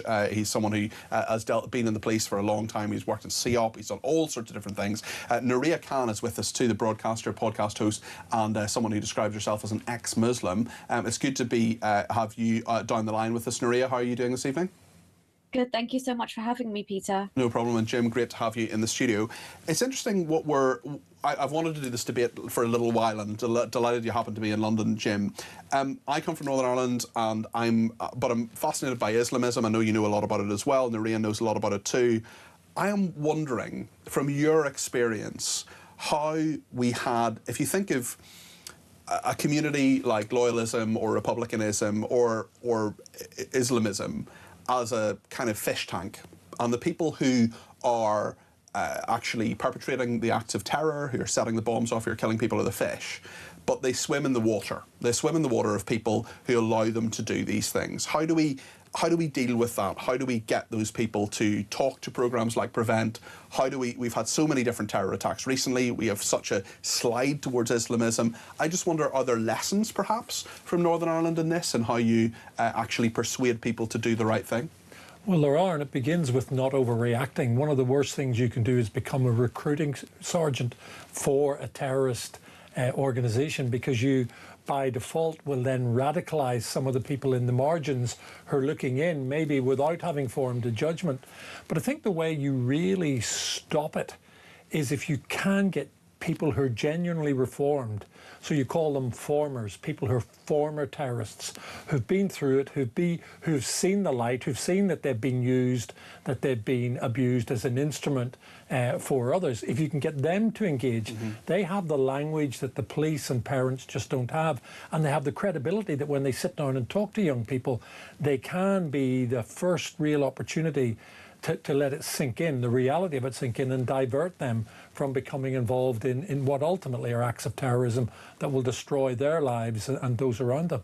Nuria, I wonder, from your perspective, knowing the Islamic community as you do, how much of a kind of, again, to extend that metaphor, how much of the water there is for Islamists to swim in, how many people aren't reporting them to the authorities, for example, and how we deal with that from a faith perspective, from a values perspective as well. What do you think about this?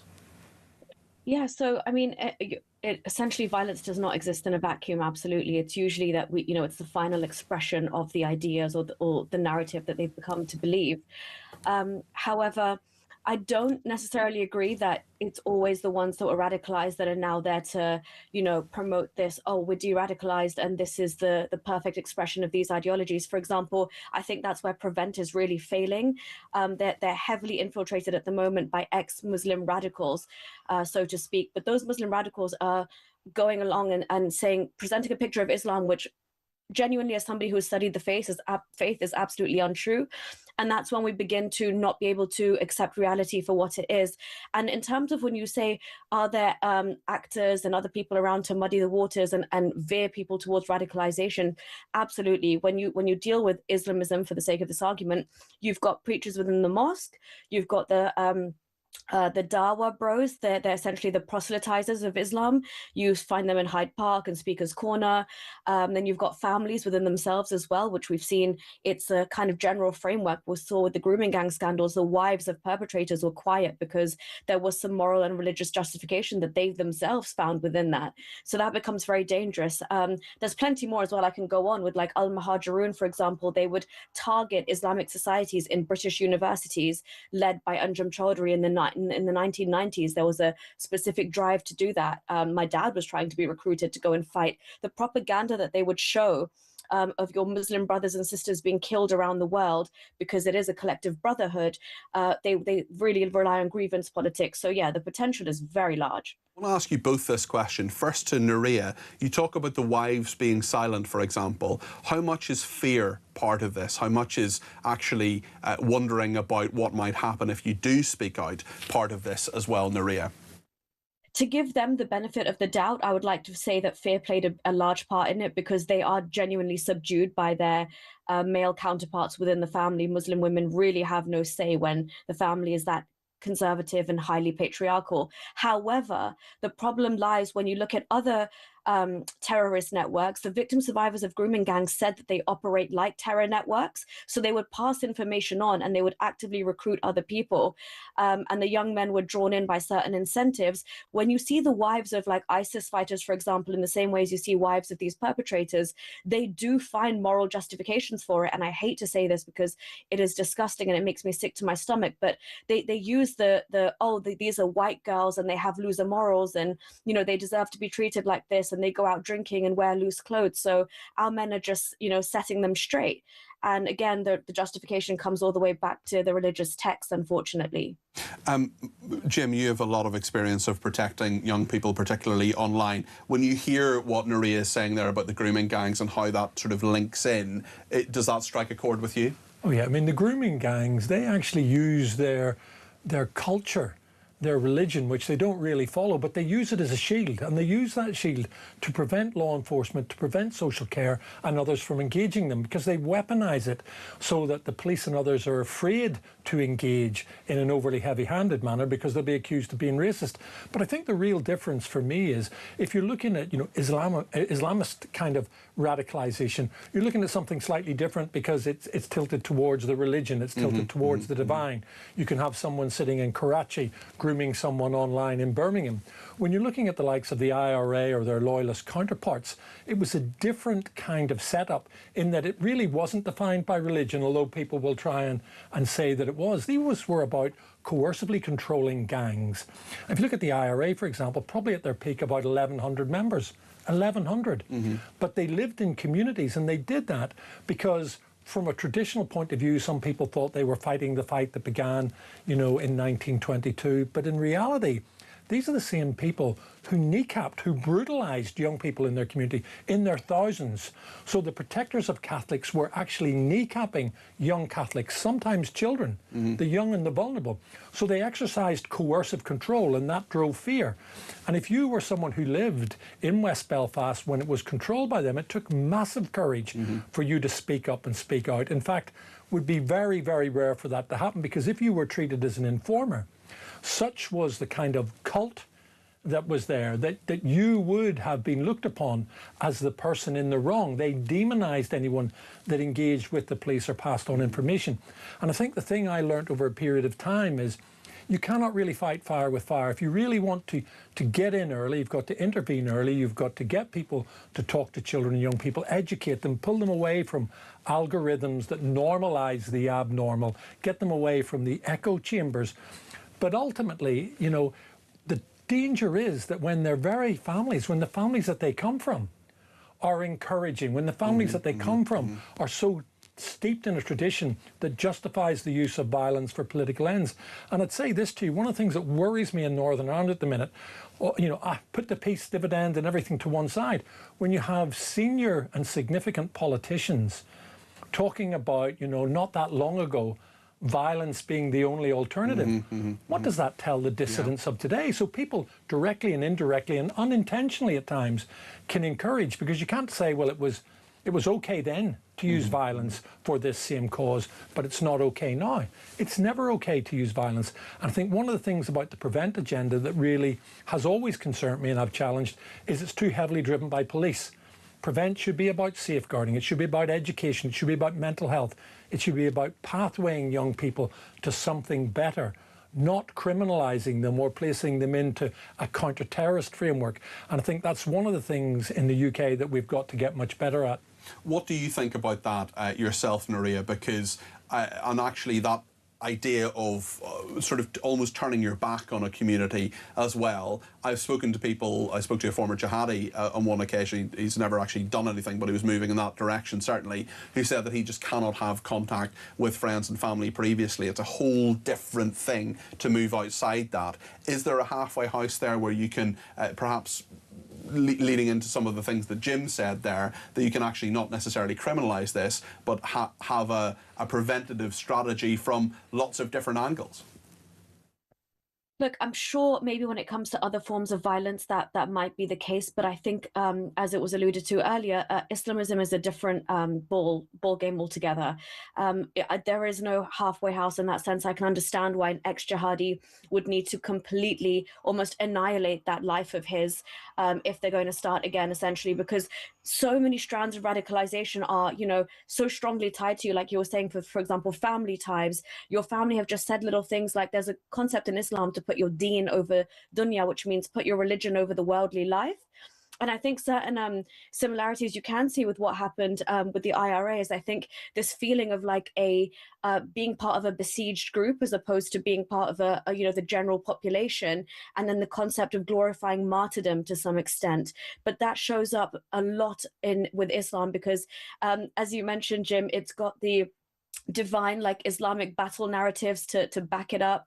They've said that this is what the imams in mosques up and down this country on Friday after the special prayer, they are retelling stories in a very poetic, super charged up manner of times when the Muslims have been outnumbered, but they have completely defeated the enemy with angels coming down and assisting them, and wiping out the enemy when all the odds were stacked against them. And you see that our street preachers here are saying the same thing. They glorify Muhammad's warlike past, and that becomes very difficult to say I've de-radicalized and now I'm going to work for Prevent and talk about Islam through this very moderate lens, which by and large is non-existent. If you look at the jurisprudence and the scriptures by themselves, it just happens to be that most Muslims do not carry out what the life that Muhammad lived, thankfully. Jim, you're nodding at quite a lot of what Maria was saying there. I think, look, there's one thing. If you're an Islamic terrorist, you're prepared to sacrifice your life. The romanticization is such that you have a promised land once you do that, and that is reinforced and embedded in you. If you're an IRA or a loyalist terrorist, the first thing you plan is your getaway. So we're not talking about that type of commitment. I mean, the IRA introduced us to human bombs, but it wasn't themselves. It was where they chained people like Patsy Gillespie, a Catholic himself, into a car, held his family at gunpoint and forced him to drive into an army checkpoint. So while some of the tactics might be similar, the driving philosophy, and the motivation, while the motivation might be, political means via violence, their philosophy certainly isn't to sacrifice themselves. And I think one of the things I would say as well is, in the aftermath of violence, it's not just the romanticisation beforehand. What's really dangerous now, and you see it in Northern Ireland as we've moved on, is the Disneyfication of what happened before. So people begin to reinvent the real horror of terrorism, the brutal reality of how thugs and murderers and gangs, whether loyalist or IRA, did things that were beyond the pale. But now that we're in a different time and place, they've got to reinvent that, because those people that lived within any of those communities and remained silent have to live with that shame. Those people who are linked to, by relationship or friendship or whatever else, through tradition to that, they have to somehow reinvent it, probably to look at themselves in the mirror in the morning. So there is that aspect of the Disneyfication, the change of it after the fact, whereas those of us that lived through it are under no illusion about just how coercively controlling these gangsters and thugs, whether loyalist or IRA gangs, were. We lived through that. We saw the brutality they inflicted on others, but they certainly never, with the exception of the hunger strikes, where you could argue those individuals were forced down a particular route. And I know many people who would say this, and they had no way out, because their deaths were going to be the political propaganda that helped drive forward, the IRA mantra, that sacrifice, that beating of Thatcher. Whereas we look back now and I wonder, what was it all about? Some of their relatives must now sit and think, what was it all about? Because certainly I look back and think of the sacrifice made by over 300 police officers and many, many soldiers and many, many others, and all of the civilians who died. And the vast majority were murdered by the IRA. So, let's call it out where it is. And you wonder, was it worth it when you see the reimagination of it? So I do think it's different from Islamic terrorism, but there are common themes, and you need to divert people before they're radicalised. Yeah. Because once they are radicalised, it's a very different kettle of fish trying to move them back. It's really interesting you mentioned that about the radicalisation, about the stories and the Disneyfication. I wonder if I could actually ask Nuria a little bit about this, because I was in Israel a few months ago, in September actually, and I have had a great interest in the Middle East for a long time, but I really didn't get to the extent that I do now, how existential it is, how so much of jihadism, Islamism, is not about compromise, it's not about persuasion, it's not about actually trying to bring people with you in any way unless they're doing your bidding. It is actually just about the prevalence of an ideology and how the whole world, or all of the West, should be dealt with in a particular way. I just wonder, when we're thinking about this, Nuria, whether you think that the leaders, the political leaders that we have, actually get that. Yeah, unfortunately, Peter, I don't think they understand that. That you know, sometimes you see glimpses that maybe they do understand that there is this existential threat, and at the moment we see a country like Israel fending that off to its maximum capabilities. And you know, the fact that we are technically allies with Israel is a good thing, but nobody truly understands how it feels to live with terrorists literally in your back garden, who are constantly trying to kill you. Who, I think there was a great quote that says there'll only be peace there when the Palestinian mothers love their children more than they hate Israelis, or more than they hate Jews.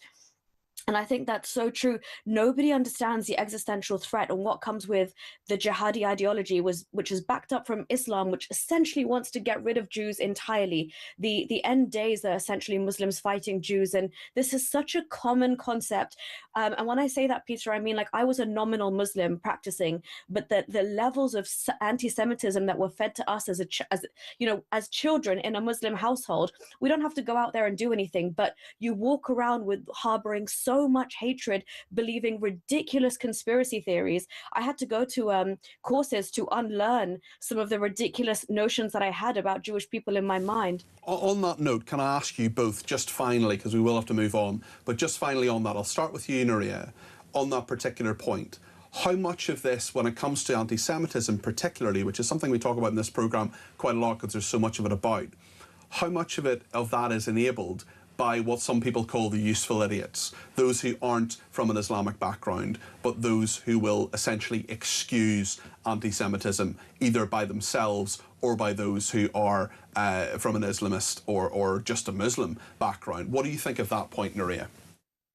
Oh, I think this is the most unholy alliance ever. But yes, it is the new face of like modern fascism. And, you know, it is a cloak to mask how everything that they stand for, if you strip it back, really stems to this hatred for Jewish people and the fact that this Jewish state exists. And you know, when you delve into the history or you ask them questions, they really fumble because history doesn't agree with them. You know, you've got one Jewish state there surrounded by Muslim states who have essentially colonized and destroyed all the Christian and Jewish populations that used to exist in the Middle East, and yet you cry out that, you know, the Jews are the colonizers there. It is the most unholy alliance we've seen, but they are the loudest and the most violent aspect of the left at the minute. Thank you very much, Nuria. Just a final thought on that from you, Jim. Well, it's difficult for me to talk about that, but what I would say, there's useful idiots everywhere and the facts don't matter because people make their own facts up. But what I began by saying at the beginning was, you know, how do you accelerate radicalization? That's when you overreact. So, you know, I look at this from the Israeli kind of Palestinian conflict from an external point of view. What happened on the 7th of October was absolutely appalling. It was gut-churning. And in the aftermath of that, the response of the Israelis, I think initially was understandable. But I can't sit here as someone, you know, who has had a life in counter-terrorism but fundamentally focused on child protection and say that the deaths, you know, and the trauma inflicted on Palestinian children for whatever, that cannot be excused to me. So sometimes the overreaction actually feeds the radicalization. And then the stories are magnified and they're amplified, and you act, as I said at the beginning, if you overreact, as a recruiting sergeant. So I'm no expert, but I'm just saying from an external point of view, having been appalled, and I am to this day, about the horrendous crimes that took place on the 7th of October, I think there comes a point where if you are not able to moderate your response to that, that you can lose the higher moral ground. And I don't know enough to make that judgment yet, but I do know that overreaction can feed radicalisation. And perhaps that happened to some degree in Northern Ireland at various points as well. Look, did we get things wrong in the police? Of course we did. You know, but the bottom line is it disproportionately impacts on those people who are watching from the margins. Of course. Jim and Nuria, thank you both very, very much. One texter says, Jim Gamble's a brilliant speaker and very moving. Nuria's strength is just so admirable. Great people, thank you. Another person has been in touch to say, great discussion, both excellent speakers. Couldn't agree more. Thank you to Jim Gamble. Many, many titles we could give you, but one of them, and for the purposes of this discussion, is the head of the former head of the Belfast region for RUC Special Branch, and Nuria Khan, broadcaster and podcast host and ex-Muslim. Really appreciate you both joining us today. Loads to discuss, whatever you think about that. 0344 499 1000. Stay with us.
The House of Commons and the House of Lords held a minute's silence for George Floyd. I'm asking all politicians to go to the Speaker because I think we should hold a minute's silence for Henry Novak. Do you agree? Well, if we believe in equal treatment of people, and if we believe that people who are being held down and cuffed to the police say, I can't breathe as they die, then we absolutely have to. One final question, Nigel. Would you take the knee for Henry? No. I don't take the knee for anybody. I'll stand and bow my head. We are going to remove all forms of DEI from policing. We will also, and we're the only, look, the Labour Party have not committed to this, the Tory Party have not committed to this. Reform are also taking the view that we would immediately ensure that nobody gets to carry deadly weapons on our streets unless you're law enforcement. So I don't care what religion you are. I don't care how ceremonial, in quotes, your dagger is. So you would not get to carry. There will be no religious exemption. Okay. So you would stop the Kirpan being across the UK on DAB+, on your smart speaker, on your smart TV, and on your side. This is Talk. Thanks to everybody who has been in touch. Great show as usual, says Brian, the chef in Aberdeenshire. You're making me hungry, Brian. He says, great show as usual. I keep hearing that the police never took down the ethnicity of these groomers because they were scared of being called racist. I would much rather be called racist than being called someone who covered up for paedophiles who sexually abused children, says Brian. Rich in Yorkshire says, I just want to say that I was very annoyed to hear how Keir Starmer put so much importance in banning social media for children, saying their safety is paramount to him and his government. Why then has he and his government buried so many attempts to conduct surveys into the rape gangs and the revolting child exploitation of young white girls? Why does he shy away from these when banning social media from children? It will only open other routes for the sharing of explicit material. Lots more points to debate, but I want to bring you just a short item now on Dartmoor losing its famous ponies. Dominic Dyer is the indefatigable wildlife campaigner and broadcaster. Dominic, what's going on here? Well, I think it has caused a lot of anger, hasn't it? You know, Dartmoor Hill Pony Association has gone public with concerns. Over 23,000 people have signed a petition.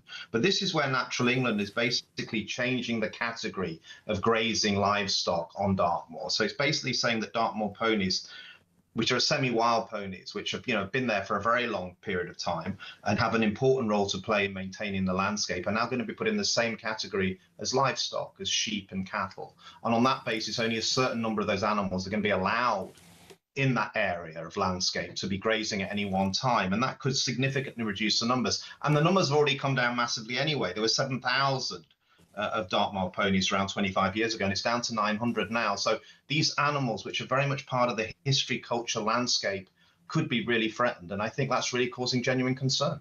Yes, certainly. I mean, how important are those ponies, not just to the landscape, but also culturally as well? They've been around for many hundreds of years.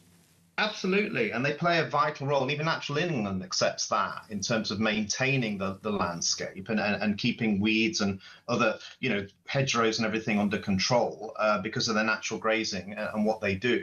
So, the idea that they can sort of reduce in number even further, I think, is causing genuine concern. And they are part of our identity and history. And I'll use this moment to defend the idea of putting animals on our banknotes, because I think this is a similar discussion we're having here. Everyone's been getting up in arms about Alan Turing and Churchill and, Isambard Kingdom Brunel not being on our notes anymore, and we put badgers and we put, beavers or whatever. But ultimately, I think this debate's very much around that as well. They are part of our landscape. They are part of our history. They're part of our natural history, and we need to celebrate them and protect them. So I think that's what this discussion's about as well.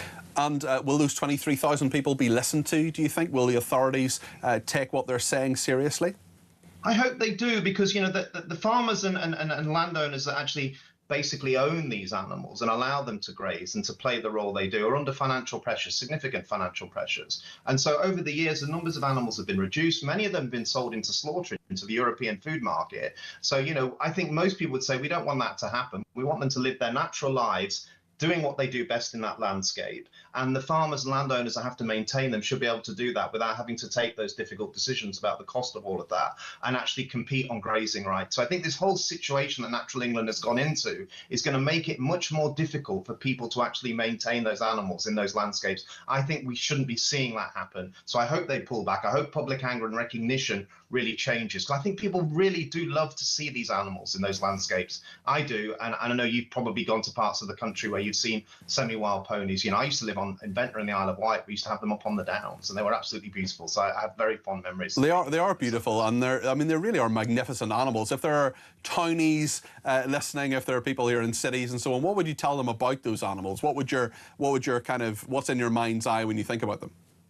Well, I think, when we go into these natural landscapes, it has a massive impact on our mental, physical health. And what we see around us, the smells, the sounds, the animals. And these semi-wild ponies are part of that long history of those landscapes. And being around them or being close to them is a wonderful experience. And most of us never get that, do we? We see a pony, it might be behind a field, somewhere. We can't get that close to it unless we own it. Seeing animals like this doing what they've done for hundreds and hundreds of years in our landscapes is very special, and we need to protect them. Dominic, I wish you well in your campaign. Thank you for joining us. Dominic Dyer there, the wildlife protection campaigner and broadcaster. In a second, we're going to talk about the Sikh community. There have been allegations that many Sikhs have been targeted because of what's happened with Henry Novak and of course, the fact that his perpetrator is Sikh. Henry very sadly lost his life, as we know. He was murdered. Absolutely dreadful case. And the Sikh community have been suffering, we're hearing anyway, from some of their leaders. We'll speak to human rights lawyer and member of the Sikh community in just a second, get your views on everything we've been talking about this evening. Stay with us.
across the UK, on DAB+, on your smart speaker, on your smart TV, and on your side.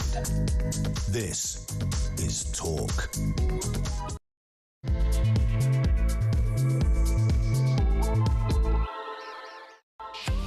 Very good evening. It's just gone 9 o'clock. I'm Peter Cardwell. This is the Evening Exchange, and it's an absolute pleasure to have your company. There's so much we're talking about, including where the support for Islamists come from. We've had a really good debate about that. We've been talking about the Sikh community. There are many worries for them in the backlash that has been caused over very, very understandable anger in regard to Henry Novak. That, of course, does not give anybody any right to target someone simply because of their ethnic background. His murderer happened to be a Sikh. We'll talk about that in a second. We'll also talk this hour about what's happening in Israel and those attacks, the intercepted missiles from Iran. We know that the Lebanese conflict continues there, with Hezbollah being attacked quite rightly by Israel. So much to discuss on so many different aspects of this. Plenty of people coming in talking about Jim Gamble as well, about anti-Semitism, about universities. We've been talking about the fact that Oxford University has had lectures suspended because there have been pro-trans protesters who have been saying this shouldn't happen. So much to discuss this evening. Whatever you want to talk about. You can talk about Dartmoor's special ponies that could potentially disappear for good as well. We talked to Dominic Dyer about that a second ago. 0344 499 1000 is the number to call. You can text me 87222 with the word talk in your text. You can tweet me at talkTV, follow me at Peter Cardwell. You can send me a voice note, send me a WhatsApp text message, or give me a ring, all on the main number 0344 499 1000. And in the 9 o'clock hour, there's always a little bit more time for calls, so please do give me a shout. 0344 499 1000. So much to discuss. Thank you to everybody who has been in touch too. Stay with us here on the Evening Exchange.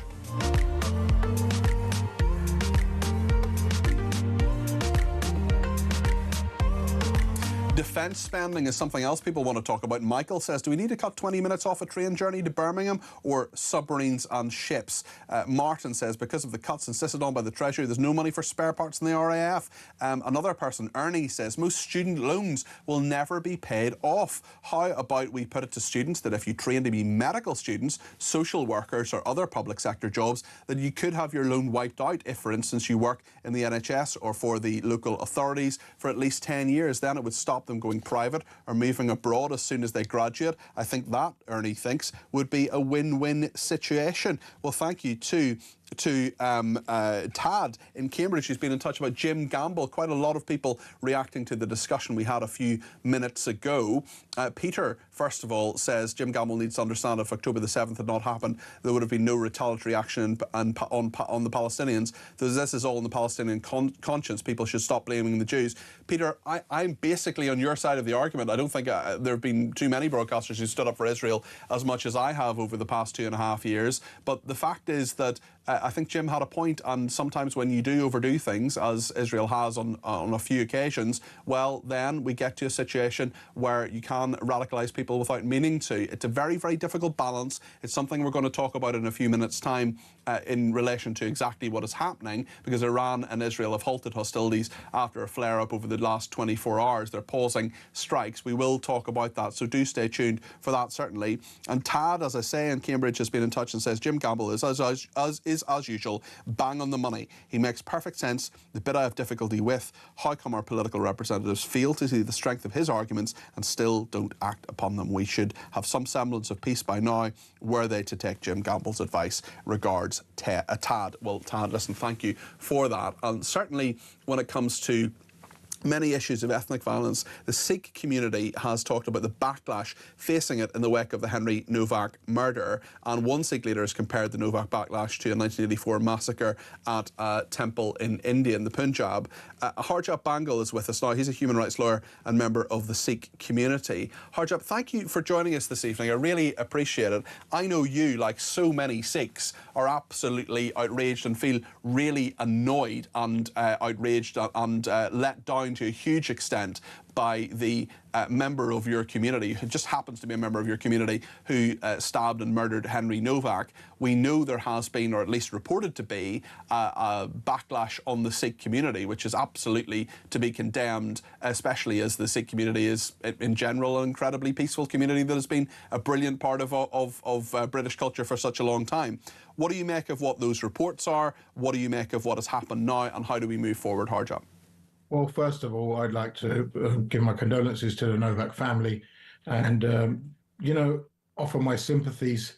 This person, Vikram Digwa, who committed this disgraceful, vile murder, he's not accepted to be a member of the Sikh community. He was, in fact, kicked out of a Sikh temple for attempting to steal weapons.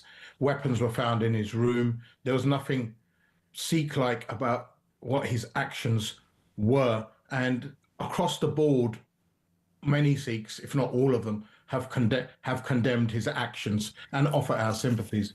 This weekend, prayers were offered in the largest Sikh temple in Europe, in Southall Sikh temple, for the Novak family and for Henry.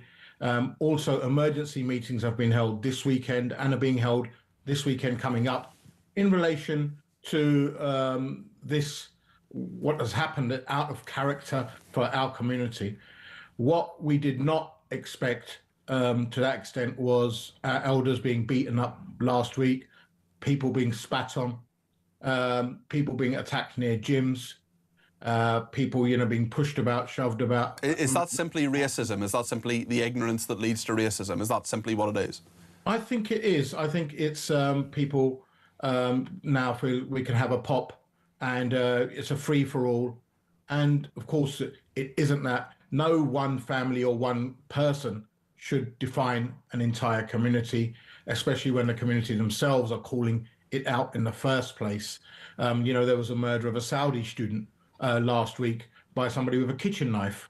That does not mean that we, as a Sikh community, have called for bans on, or the Muslim community have called for bans on kitchen knives or bans on white builders. So the fact is, we realise that this was out of character. We're meeting to make sure it doesn't happen again, and something like this does not happen again, and we offer our sympathies. Can you perhaps? I'm not saying you're absolutely, that you're a spokesman for the Sikh community or anything like that. No, not at all. By far. No, and I get that, and I want to be really clear. I'm not sort of casting you in that. But can you just tell us about the kirpan and why it is important to many Sikhs and why many Sikhs carry it? Because I think a lot of people, the debate certainly has been had in the last week about carrying it, although it is really important to remember the facts of this, and that ceremonial knife was not used, and in fact, if it ever is used in a criminal act, that is the religious nature of it cannot be a defence in law. Yeah, that's right. I mean, many kirpans which Sikhs keep upon them because of the tenets of the faith, 5Ks or kakars, as we call them, the Sikhs need to, baptized Sikhs need to keep. Obviously, I'm not a baptized Sikh. One is kes, the hair, hence why they're wearing a turban. The other is they have to wear special underwear or shorts. The third one is a metal steel bracelet, which you see is called a kara. A comb, which Sikhs have on them, called a ganga. And the final one is a kirpan, usually a small curved blade. Can be anything could even be dangling from your neck, but a lot of people have it on their person or out with a cord around the neck. It's not meant to be unsheathed. It's never meant to be used aggressively, and it's not meant to be used to threaten anyone. That is totally against Sikh principles. The majority of them are blunt, and the majority of them have probably never been unsheathed or even been cleaned or sharpened. So there's no actual threat there. I think in the last 50, 60 years, there's only been one case of somebody killing somebody with a kirpan. So it's an essential that Sikhs are ordered to, baptized Sikhs are ordered to have on their person, just like their hair and a turban. It means a lot to them. It means a lot to our community. Our elders have it, our children have it, our people across the board, not just guys as well. So women equally have to adhere by these rules. And hence why we think that a ban on the kirpan, especially as it wasn't even used in this murder, the weapon used was totally aggressive in nature. It wasn't a Sikh weapon or Sikh kirpan as such. It was a Persian weapon. So that was the weapon that was used, and that would not be a Kirpan. This is why it's important. We need to differentiate. Even the judge in the case differentiated it, and he mentioned to the perpetrator, look, you have brought a lot of stress onto your community. This is your legacy. And you know that what's happened shouldn't reflect Sikhs as a whole. Thank you for that, Harjap Bangal there, a human rights lawyer and member of the Sikh community. I really appreciate you joining us this evening. Just some breaking news in that 6 more people have been charged after protests in Southampton last week over the murder of the student Henry Novak. The group aged between 18 and 45 faced various offences, including violent disorder. Also, when it comes to the Middle East, we will be talking about that in a few minutes' time, actually, but the Israeli Prime Minister Benjamin Netanyahu says that his country will hold off on attacking Iran for now, but warns Israel will respond forcefully, as he puts it, if strikes resume. In a televised address, he says the fire is contained after Iran earlier announced that it would stop striking Israel. Both sides have promised to retaliate if fighting begins again, and Iran has warned of a severe response if the Israeli Defense Forces continue striking southern Lebanon.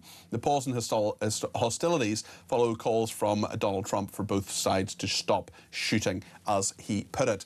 Brian's been in touch from Hayes, and he says, I live in a very diverse Asian area of Middlesex. There seems to be a rise in Sikh nationalism and religious bigotry. It manifests itself in putting stickers of Sikh fighters on vehicles. The lady who moved in opposite to me did the school run with her car adorned with a large sticker of a turbaned man holding an assault rifle. I was reminded of this on my way home when I was next to a random builder's van with a sticker of a Sikh man holding a very large knife, and he sent us the image of that as well. Peter says, now it's Dartmoor ponies. What's next? Horses in the countryside. First no dogs, now no ponies. Joanna says, hi Peter, great to see you back. Thank you, Joanna, I appreciate that. I missed your shows. I hope you had a nice holiday, a lovely holiday. Thank you very much indeed. Joanna, I'm feeling very overwhelmed by all of the negative news lately. I'm not sure if I'm the only one feeling this way. The actions of humanity are definitely causing my mental health to decline, says Joanna in Birmingham. Joanna, I'm really sorry to hear that, and I hope that talk can help you make sense of it and to work out why these things are happening and perhaps what we do about it, or what we would like to do about it for those in authority and so on. I really wish you well, Joanna, and I hope that your mental health is okay. Another person called Peter says, I would like to know why integration in this country always means the British bending to suit those coming into the UK when it should be the other way around. Sorry, Pete, but I'm becoming sick of all this being put last and ignored while outsiders keep getting all the say. The Sikh community ought not to be targeted, but by the police if they're carrying weapons on our streets. Yeah, but is the Kirpan actually a weapon? As we were hearing there from Harjab, it wasn't used in this attack. They're often blunt, and in the last 60 years, only one has been used in any form of violent attack. Let's get a voice note now from Elisa in Chelmsford. She has sent one in on 0344 499 1000. Hi, Peter. Great from Naraya and initially from Jim, but I'm afraid Jim blew it at the end for me, talking about the response to October 7th being an overreaction. He clearly didn't know or understand enough about the facts on the ground, that the main reason for civilian deaths was Hamas, using them as human shields, using hospitals and schools and mosques to hide behind, and that the highest proportion of deaths in Gaza were terrorists. It was a war. Elisa, thank you very much for that. Really interesting to hear your thoughts on that. Chris, the caller earlier on, who had anti-Semitic abuse, Claire's been in touch and says, I salute him, I stand with him. Melanie says there's a very fine line between someone having ideas challenged by an opponent and the opponent by someone who simply has an axe to grind and who just wants to be rude. That is down to a lack of social skills and not an example of a skilled person who's adept at challenging ideas, talking about the university study and Ruth's views there as well. Ruth Davidson, who we had on earlier on, Baroness Davidson. Paul says, sorry, I have to say how I feel. Paul, that's okay. You say how you feel. If you can't say how you feel on this show, where can you say it? That is the point of our network. That is the beauty of this station. Paul says any attack on white people or the Jewish community takes days or weeks for the government to say anything. That is pathetic. But if it's against a Muslim, there's a government uproar on the same day, says Paul. And another one from Angie says, hi, Cardi P, so good to see you back. But I need to know, did you and Kevin go on holiday together? You both came back at the same time. Was this a booze cruise or a Diet Coke cruise? Angie, it was not. Kevin and I simply happened to be off the same time. as did Alex Phillips, as did one of the top people behind the scenes, compliance, Claire. And believe it or not, Kevin may not, and Claire may not want me to tell you this, but they, by complete coincidence, went to the same part of Greece on holiday. I was in France, Alex, I think, is in America, but we're all back now, and the schedule is back to normal. This week I am here all 5 days this week, and I'm delighted to be here, and thank you for your welcome back, Angie. I appreciate that. Lots of people getting in touch on all sorts of issues. We'll get some more calls. We'll also talk about this change in regard to social media and what the government is actually wanting to do with it. A Bradford secondary school teacher, Aisha Ali Khan, is going to be with us on whether we should ban social media for under 16s and what the Prime Minister has been saying today on that particular matter. Lots to discuss. Stay with us here on Talk.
Being carried. The House of Commons and the House of Lords held a minute's silence for George Floyd. I'm asking all politicians to go to the Speaker because I think we should hold a minute's silence for Henry Novak. Do you agree? Well, if we believe in equal treatment of people, and if we believe that people who are being held down and cuffed for the police say, I can't breathe as they die, then we absolutely have to. One final question, Nigel. Would you take the knee for Henry? No. I don't take the knee for anybody. I'll stand and bow my head. We are going to remove all forms of DEI from policing. We will also, and we're the only, look, the Labour Party have not committed to this, the Tory Party have not committed to this. Reform are also taking the view that we would immediately ensure that nobody gets to carry deadly weapons on our streets unless you're law enforcement. So I don't care what religion you are. I don't care how ceremonial, in quotes, your dagger is. So you would not get to carry. There will be no religious exemption. Okay. So you would stop the Kirpan being across the UK, on DAB+, on your smart speaker, on your smart TV, and on your side. This is Talk. Thank you to everybody who has been in touch, including Mark in Lincolnshire, who's given me a ring about social media. We're going to speak to a Bradford secondary school teacher in a second, but Mark's on the line now, 0344 499 1000. Mark, you're very welcome to the programme. What would you like to say? Hi there, Peter. If I may, can I just respond or react to the chap you've just been talking to, the Sikh chap? Yes. Yeah, just what I wanted to say about that. I just wanted to, I was originally calling about free speech and stuff, but I just want to exercise my right to free speech and just say, this chap, the Sikhs in general, I don't really care about your 5Ks. I don't really care about your religion or your culture. You've got your thing, fine, you wear your turban and all the rest of it. That's absolutely fine. Don't have a problem with that. But if you're going to walk around, if you're going to expect or think it's tolerable that you're given some allowance to walk around with what is essentially a bladed article, then I'm sorry, I'm not having that. It's ridiculous. It absolutely is. Why can't they make an allowance for the fact that they're not in India, they're not in anywhere else, they're in Britain, it's a Christian country. Why don't they adjust their faith to that? You know, instead of us having to make allowances all the time. And I'll tell you a reason why. Well, the point, let me just push back. Hold on a second, Mark. The point is that those blades haven't been used at all, only once in the last 60 years in any form of violent attack. So if it is, look, I'm still slightly wondering why it happens. I think I'm more on your side than I am the Sikh side on this. But if it's a religious thing and it doesn't cause any problem, what's the issue? Well, the fact is, why do they have it as part of their religion in the first place? Okay, well, that's not the you know, that's been there for hundreds of years in regard to the Sikh community. Okay. It's a part of their religion that dates back hundreds, possibly even 1,000 years. Yeah, or whatever. okay. Fine, okay, but the original reason it was there is for a weapon. That's Right, the point. but if that's not what it's used... That's why they all carry around. Okay. But the reason I want to mention it, Peter, and this is why I feel so strongly about this. Last year there was a chap, a native guy, right? And he's into video games, okay? And there's a game, The Legend of Zelda. And the main character there, Link, has a sword called the Master Sword. Now, this guy had himself a miniature version, just a few centimetres, this thing. And he got caught by the police with it on his person, yeah? What happened to him? He went to prison for 3 months, Peter. Okay, I'm unfamiliar with that case, but listen, I'm sure you're right. Mark, tell us your thoughts on social media. Yeah, it's just, I mean, so I was listening to the station earlier as well, and they were talking about, what was it? Like government floated some idea about having a national intranet as opposed to just an open, free internet. And then this whole thing of, you know, banning kids from social media. I think basically what this ultimately leads to at the end of the day is that, as ever, the kids are always used as an excuse for more restrictions on adults. That's what the government are really caring about. They don't really give a stuff about the kids, to be quite frank. I mean, we know that from the grooming gangs anyway.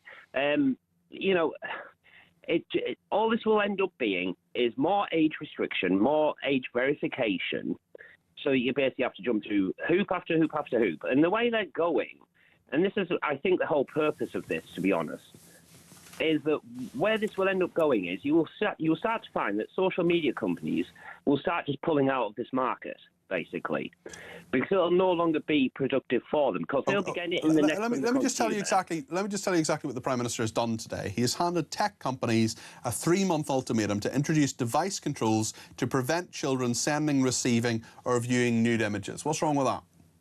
Yeah, but how's that going to work? How does that operate? Well, it's up to the tech companies. Apple and Google need to sort it out. Yeah, but Apple and Google can't distinguish when somebody connects to their app, yeah? They need a method of distinguishing who's over 18 and who isn't. Well, we've had age verification checks for months now. I mean, the world has continued to turn. People still use the internet. Well, indeed it has. But the point I'm trying to make, Peter, is that this doesn't really solve anything at the end of the day, because the way I'd like this to go is more responsibility onto parents, to be quite frank. I think, you know, placing restrictions on the internet or whatever else is just more government control over society and over our lives. Okay. Because at the end of the day, kids will find a way around this anyway. That's the reality. You know, to be quite frank with you, Peter, and this is again to my point about parents, there are going to be parents out there that will do it for them.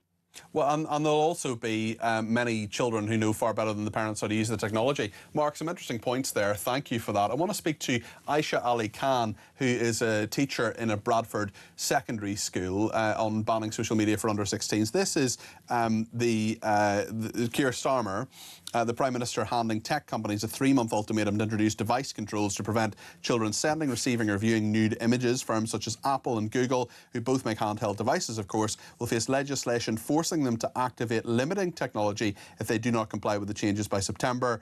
In a speech at London Tech Week, he says standing by is not an option, adding the pace of change cannot be an excuse for harm. Aisha, what do you make of what the Prime Minister is saying and what he wants the tech companies to actually do? And thank you for joining us this evening. Hi, Peter. So Keir Starmer has made his stance really clear, and there has been a lot of pressure from other members of the party, the Labour Party, and MPs across cross-bench support as well for this. The findings have been clear that for the last 20 years or so, the tech companies have taken advantage of really relaxed legislation, and they've allowed harmful content to be filtered onto handheld devices, laptops, computers, and so on, and actually not really put those measures in place that would actually keep our children safe. So this is actually something we've been waiting for, we've been talking about for many years, and it's really good that we're going to see it happen. But some people are annoyed at this 3-month just another extension, really. When tech companies were told last year that this, whatever they've been doing so far, not acceptable and get a grip, and now it's almost like we've given them another 3 months to get something in order that they should have done last year. They knew this was coming. Yeah. They knew that legislation. We were talking about it since 2024. It gone through the whole. I mean, obviously, this is under the former government, the Conservatives. So it's something that different parties have tried over the last few years to get a grip on. So now we'll have to wait till September. I wonder. You teach 11 to 16-year-olds. How many of them have mobile phones? All of them? Nearly every single one. I don't know a single child who doesn't. There's so much peer pressure. And actually, many of them have better phones than those teachers. It's actually quite funny. They'll come into school with the latest handset. So it's something they presumably know quite a lot. I'm not saying, I'm sure you're a very technically skilled person, Aisha, but I'm sure they can do a lot of things and are looking at a lot of things that are perhaps not of interest to you. I mean, I know I have a 13-year-old nephew. Some of the stuff that legitimate legal stuff that he looks at online, some of the games he plays and so on, I've just absolutely no idea how they work or what they're like. It can be very difficult, I'm sure, for teachers as well as parents to keep people safe. So should the emphasis be with the technology companies, and are you worried about government overreach here? No, I think it's a joint effort. It should always have been a joint effort with parents. Now, 15 years ago, I used to do internet safety training for parents, and I was actually asked to deliver training up and down the country, mosques, community centres, even police forces themselves, it was just the cusp of handheld devices. Apple had been launched 2 years before, and it was something that, it was a novelty to be able to have access to the internet in the palm of your hand. You didn't have to go home and sign in and wait for the internet to connect. So it was something that, and it was also very expensive. So not many people had access, but as obviously more and more people, technology got cheaper, more accessible. We saw this coming. We saw that this was something that at some point, if tech companies didn't take control and didn't put those measures in place before selling the phones to the public, average Joe and average Jane would not be able to put those restrictions in. And that's what we found. And obviously we've seen in the last 15 years or so, we've seen a massive increase in young people being more sexualized. They're accessing more and more porn, and they're actually acting on it. So we've seen a lot of content, the misogyny that we've seen, do you see that in the pupils that you're teaching? Do you see them being more misogynistic? And when you say acting on that, how does that manifest itself? Just the way they communicate, just the way they talk, the way they talk to teachers, but also the way they talk to each other. The boys are using derogatory terms, they're swearing at the girls. And also we're seeing this, not just this, there's a huge range of issues that are linked directly back to unfiltered content on the internet, things like violent porn, for example, excessive porn. So a lot of young people are having problems with their sort of sex drives.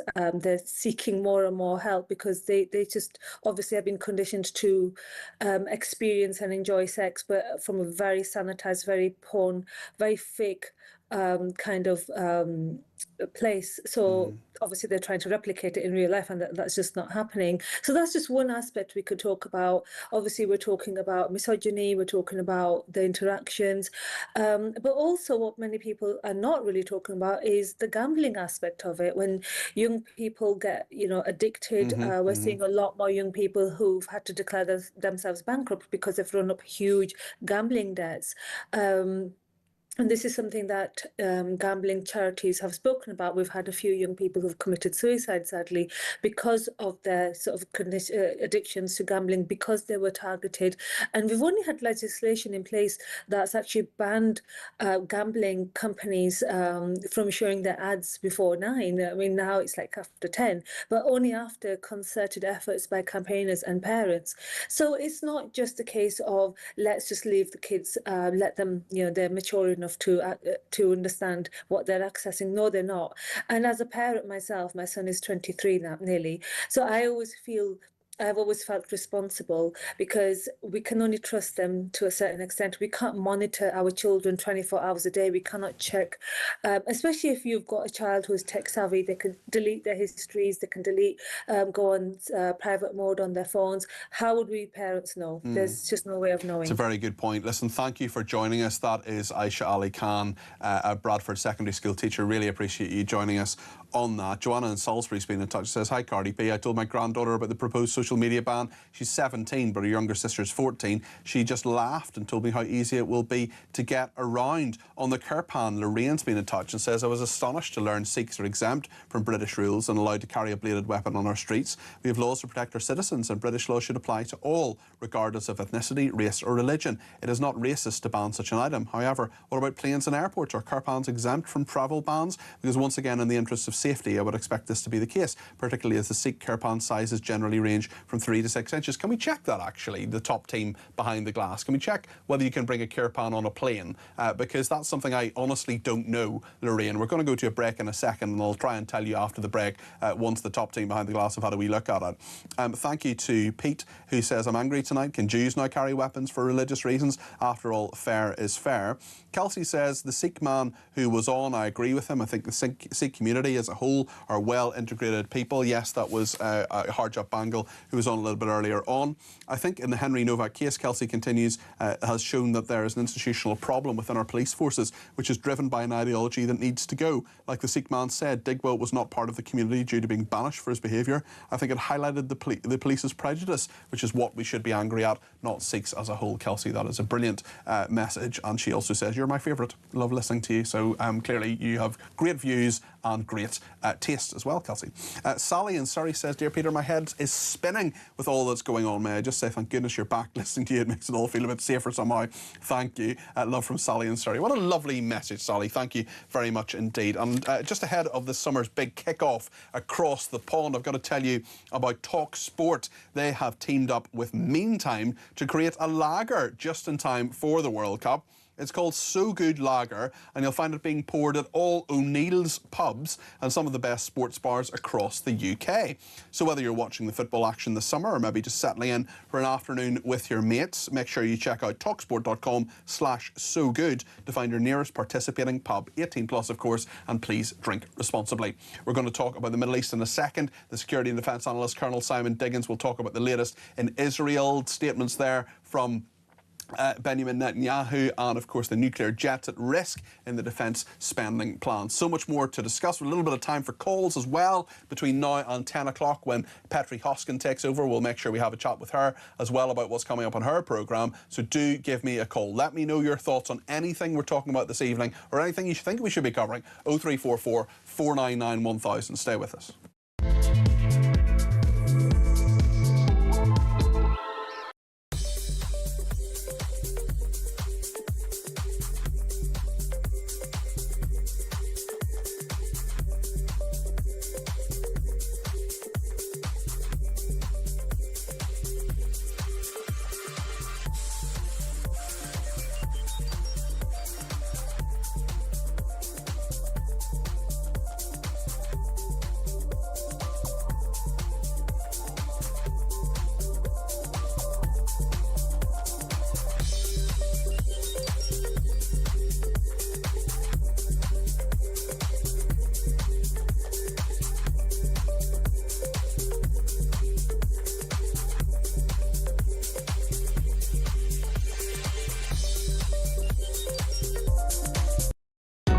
Across the UK, on DAB+, on your smart speaker, on your smart TV, and on your side. This is Talk.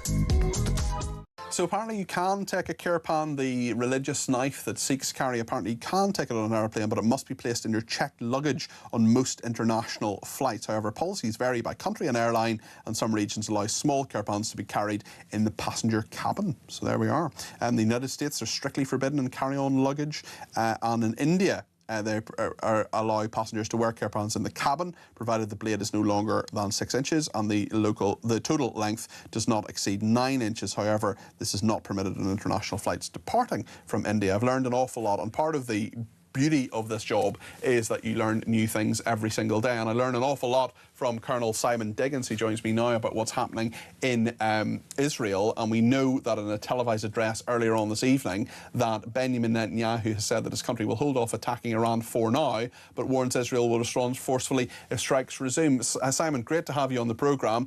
Just bring us up to date. There'll be a lot of people maybe who are just tuning in who perhaps don't know exactly what's happening in the Middle East. Can you just tell us what's been happening in the last 24 hours? Because the first I knew about it actually was a friend of mine who got in touch to say, look, these attacks are happening. Iran is attacking Israel again.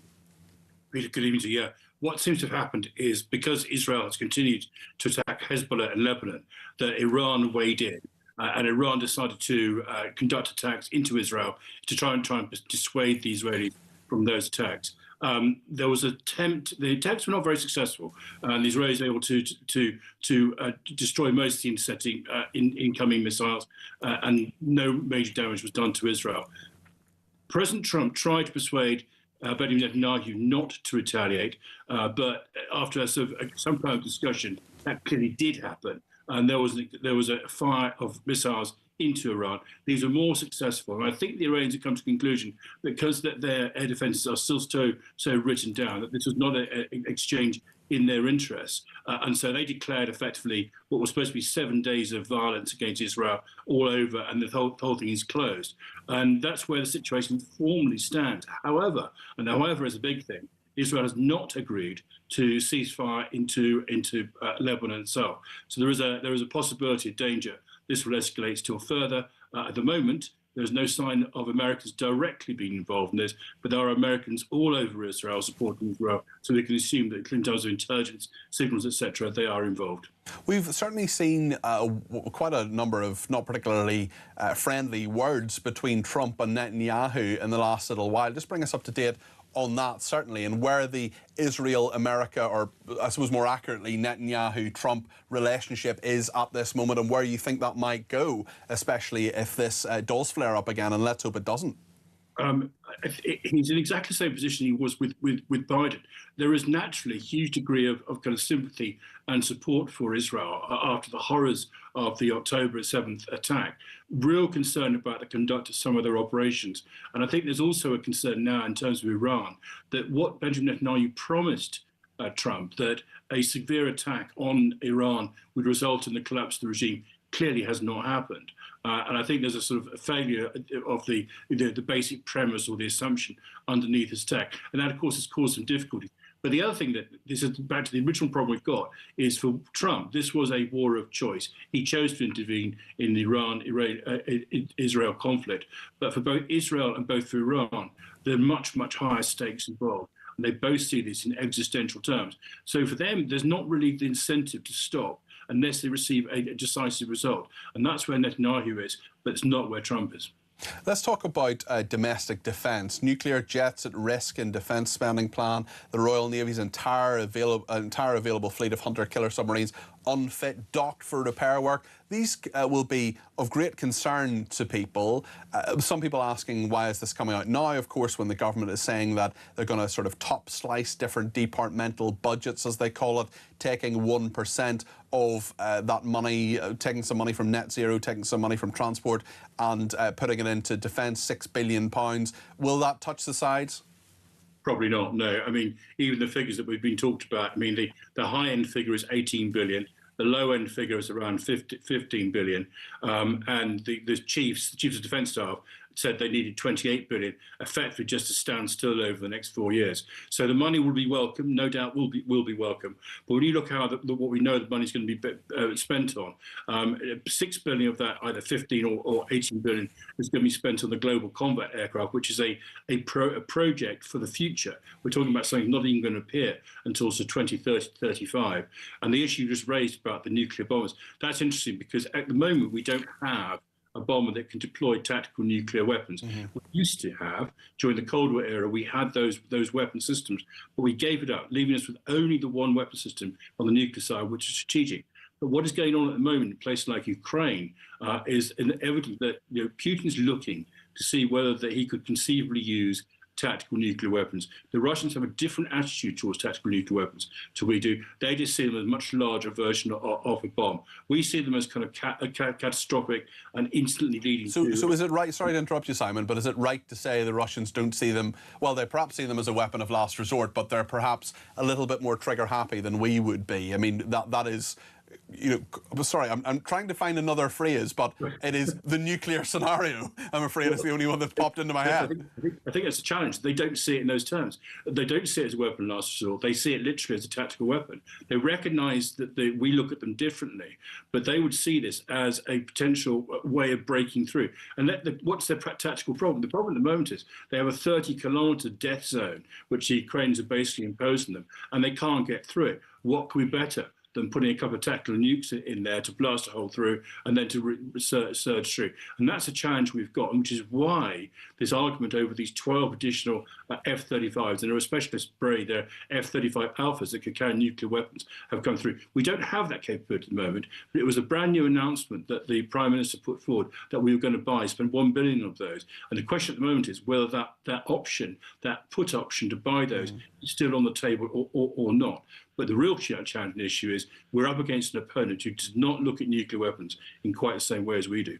Can I just put something to you that Nad in Tel Aviv, one of our numerous people in Israel who listens or watches to this programme, who's had a very, very rough time, as have so many, because of all those warnings about missiles and how to go to shelters and so on over the past few days. She says on the hostages, today actually marks 2 years since Operation Arnon, the hostage rescue operation in Gaza, in which Chief Inspector Arnon Zamora was tragically killed while helping bring 4 of our hostages home alive, and we of course remember him. She's also said, I will never tire of saying how grateful I am to President Trump for bringing our hostages home, but when it comes to the war with Iran, it certainly appears as though, to quote the man himself, he doesn't know what the F he's doing. Many more beautiful souls have died since the launch of the latest reiteration of the war, and neither we nor the people of Iran appear to have gained much, if anything. I wonder what you make of that sentiment, Simon. I think it's a very noble sentiment. I mean, certainly they're properly remembering the bravery of an individual helping the hostages to begin with.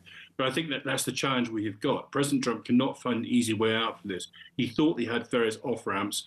He's looking for a solution that doesn't embarrass him too much, and one that's fairly quick, because he's got a domestic problem, and indeed a kind of world economic problem, in that the Strait of Hormuz remains closed. That's going to have a major effect on the domestic economy from there.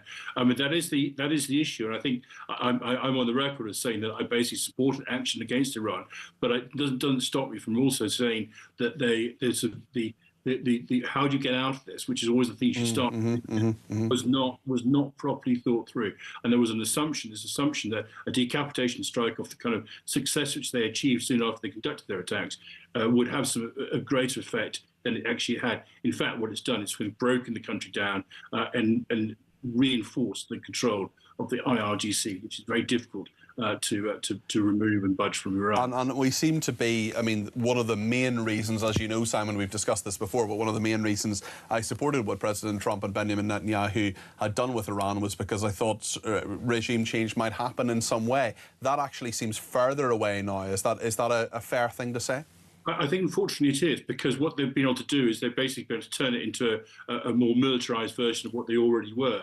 They first of all, they decentralised the command and control, the so-called Mosaic command and control system. These 31 regions of there all have their own command and control from there. And the only organisation that could really control and provide the organisation across the country was the IRGC, and that we know how brutal they were. They murdered some 30,000 plus people earlier on this year. We understand they'll be bringing in mercenaries from Chechnya, from Afghanistan, who again have got no loyalty except to the IRGC, and it makes it very, very difficult to make any kind of progress. And fundamentally, two things. Firstly, they don't care. They really don't care what damage is done to their country. And secondly, they've got this martyrdom complex, which means if they get themselves killed, then they believe they're going to be martyred. And so everything's fine and dandy. It's very hard to deal with somebody who really doesn't care about death. Simon, thank you very much, as always. Colonel Simon Diggins there, security and defence analyst, and obviously former senior member of the Army here in the UK. Great analysis there. Roy in Hampshire has given me a shout, 0344 499 1000. I think it's this topic you want to talk about, Roy. You're very welcome to the programme. What would you like to say? Yeah, if Trump wants to buy the Chagos Islands, if we own it, why don't we sell them to Trump and then we can get our stealth fighters? It's not a bad thought, actually. I mean, what do you think about what Trump's doing with Iran and how he's acting with them? Well, I think he's right. You know, they've got to be taught a lesson. I don't know whether they're going to put troops on the ground. I'm an old soldier, you know. I've been on the ground, and it's a huge decision to do that, isn't it? Again. Pardon? It's a huge decision to do that. My instinct, anyway, I don't know about you, Roy, but my instinct is they just don't have the appetite to do that, not in this scenario. Yeah, maybe not, but something's got to happen. You know, they've got to be sorted out. The people of Iran can't live under a dictatorship forever. Where did you serve? Have some freedom. Of course. Where did you serve yourself, Roy? Well, my last bit was out in the Falklands. I was in Sarawak. I was in Indonesia, out in Oman. Goodness me, you certainly saw quite a lot of the world. Listen, thank you for your service to our country, Roy. I really appreciate it. Yeah, my first posting, I was out in Aden at 18. Goodness me, wow. Yeah. Gosh. There you go, buddy. Was it quite the life? It was. I enjoyed it. You know, one or two hairy moments, but you know, you do your bit for your country. Of course, of course. Well, thank you for doing so, Roy. I really appreciate it. That's Roy in Hampshire, as I know so many of our viewers and listeners will. We'll talk to Petri Hoskin in a minute or two about what's coming up on her programme between 10 and 1. We'll take more calls as well, 0344 499 1000, if you want to get your voice on the air. And there are plenty more people getting in touch about all sorts of issues. Whatever is on the tip of your tongue, you let me know and tell me by giving me a text or a voice note or give me a ring on 0344 499 1000. So much to discuss here on Talk. Stay with us.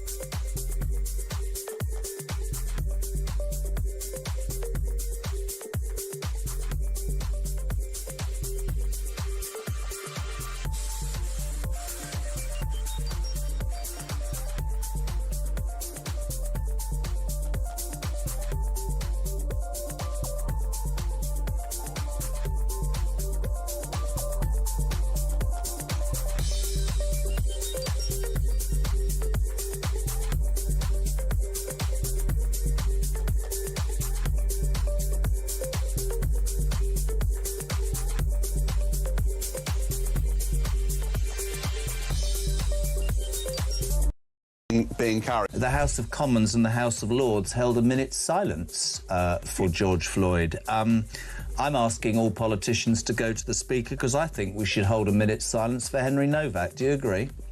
Well, if we believe in equal treatment of people, and if we believe that people who are being held down and cuffed to the police say, I can't breathe as they die, then we absolutely have to. I've one final question, Nigel. Would you take the knee for Henry? No. I don't take the knee for anybody. I'll stand and bow my head. We are going to remove all forms of DEI from policing. We will also, and we're the only, look, the Labour Party have not committed to this, the Tory Party have not committed to this. Reform are also taking the view that we would immediately ensure that nobody gets to carry deadly weapons on our streets unless you're law enforcement. So I don't care what religion you are. I don't care how ceremonial, in quotes, your dagger is. So you would not get to carry. There will be no religious exemption. Okay. So you would stop the caravan being across the UK on DAB+, on your smart speaker, on your smart TV, and on your side. This is Talk. Thank you so much to everybody who has been in touch, including Sean, who says, with regards to the social media ban for under-16s, I think the concept is a good idea. I would request that you open a social media account. You would need to input a valid national insurance number, passport, or, God forbid, an ID number. Abuse of that number or reference code by a child would be a fraudulent offence, and both child or code owner would be held responsible. Yeah, I mean, it's an interesting view, Sean, but the code owner, I mean, what if they're a person who's being defrauded? Betty says, I normally disagree with everything Mark in Lincolnshire says when he phones in. But Labour's interest is purely on controlling the media, stopping VPNs and woke net zero propaganda to their new 16-year-old voters pre-election. So I agree with some of it, what he said tonight. They've seen the numbers and near loss in Australia due to kids voting. Fine parents £1,000 every time your kid accesses a site they should be on. Labour don't care about kids or sex abuse. It's a primary tool of the revolution, in Betty's view. Steve says the social media ban for under 16s, will this be another two-tier enforcement, as there are a monumental number of social media sites dedicated to radicalising young Muslims and sites sharing preparation materials for terrorism, or will they just go for the low-hanging fruit of kids looking at porn? Ernie says, why is all this information about our lack of defence capabilities being aired on mainstream media? Surely it should be classified, especially when we're having problems with Russia in our airspace and waterways, as if we're inviting Russia to come here and take over. It's sheer madness. Ernie, I don't want to tell the Russians any more than they absolutely need to know, but I do think in a democracy we can be informed. It's not as if the nuclear codes are in the public domain, but listen, I understand what you're saying. So very, very interesting point, and thank you for it. And thanks to the person who says a great fully packed show, Peter. Thank you. Good to see you back. What a lovely message, and thank you for that. Well, the show remains packed. There's loads to go, lots more to talk about before we have a quick chat with Petri about what's coming up on her programme. So let's speak to Andre in Farnham now, who wants to talk about the Novak case. And this is certainly something that so many people have had opinions on, and there is still time to ring in if you want to, 0344 499 1000. Andre, you're very welcome to the programme. What would you like to say? Hello, how are you, Peter? You all right? Yes, very well, thank you. Very well. Jolly good, jolly good. Yeah, I just wanted to really say, really, that I feel like the whole police thing with the Novak case runs a lot deeper than the police. I think it goes always back to the Home Office or back to the civil service. I think it goes back to the internal human rights lawyers who have been trying to create this type of DEI, this sort of control over us. And I think that's why it's been so difficult for the police to operate. I don't think the police really want to operate like this. My own brother is a policeman and hasn't wanted to quote it in any text at all, but it just says that if he doesn't follow the line, he'll lose his job and he'll lose his pension. Yeah, he just can't afford to do it. Well, this is part of. Listen, everything you say resonates with me, and what your brother has told you as well. I mean, I find it fascinating that, and really kind of horrifying as well, that the first thought is not, right, how do we preserve life? How do we sort this? How do we deal with this? How do we find out exactly what's happening? But you, as Peter Blexley often says, you assume nothing. You go in there and you say, OK, I might have been told something. I might have been told this guy, Henry Novak made a racist remark. He didn't, by the way. That was completely false. That's right. And yet the police officers need to evaluate a situation as they see it, not as they have been told that it is. Well, I absolutely agree with Peter Blexley. I mean, the only way to win this is to treat everybody exactly the same and not let religion or culture get in the middle of it. Regardless of culture and religion, we must treat crime as crime. Why has it got in the middle of it, do you think, Andre? I mean, you've talked about the civil service, Home Office, so on. I think the Liberal elite are trying to kind of create sort of, create all the sort of square the circles of multiculturalism where it goes wrong. And I think probably Islam, particularly extreme Islam, is fiddling its way through using our own laws against us in a way. And I think this is part of the problem of what's happened in the civil service and the Home Office regarding this particular ideology. So I do think it's ideology over common sense, as per usual, really. I don't actually think that Islamists as a problem is the same problem as the IRA and loyalists. I think that was generally more political than it was religion. Mm-hmm. Certainly. And listen, I don't think anybody was arguing that, but the point, I suppose, is that so much of it, really, is fanaticism. It's people allowing it to exist. It's people not reporting it. It's fear. I find that a really interesting conversation. I don't know about you, Andre. Well, I find it interesting, and I do think we live in a world where ideology seems to grab people, particularly young people. It's all in their faces on social media, and I think somebody called earlier about wanting to control ideology. They want to control their ideology. They just don't want to control anybody else's ideology, especially as they've done so badly in the local elections with Labour. My best guess is they are probably fiddling around in the dark thinking, how do we win this battle? How do we win this election? And I think they're deluded. They think they'll win the next election, but they still think they can. So, but I'm not surprised that Keir Starmer and David Lammy are sort of staying silent on this, because if they start to talk about it, they'll have to open a can of worms, which they don't want to open. OK, Andre, listen, thanks for your thoughts there. Some breaking news. The newspaper is reporting that a secret camera has been discovered in a ceiling panel in a sensitive government building where the decision was made to approve the new Chinese embassy. That is the I newspaper reporting that a secret camera has been discovered in a ceiling panel in a sensitive government building where the decision was made to approve the new Chinese embassy. When they say sensitive government building, I mean, all government buildings are basically to some degree sensitive. That could be the Home Office, that could be the Housing Department, that could be Number 10, a Cabinet Office. The decision made to approve the new Chinese embassy will have been made probably by the Prime Minister, by himself, well, not by himself, with lots of other people involved as well, but I wouldn't be surprised if that's in the Cabinet room, and we'll hear a lot more about that. Paul in Colchester has the last word this evening. We'll speak to Petri in a second, but Paul, tell me your thoughts on these submarines. Hi. Hi, Paul. Go ahead. How are you doing? I'm fine. I'm an ex-submariner myself. Okay. And I was in the service during the Cold War, and we were constantly at sea. Yes. And I just don't understand why we have so many submarines stuck them in docks waiting to be raised to razor blades and God knows what else. Well, I think that's a really good point, Paul, and we've certainly seen that those that should be at sea aren't at sea. The nuclear subs are still at sea, but there's so many other submarines that are not, and they just haven't been maintained to a degree that they should have been, Paul.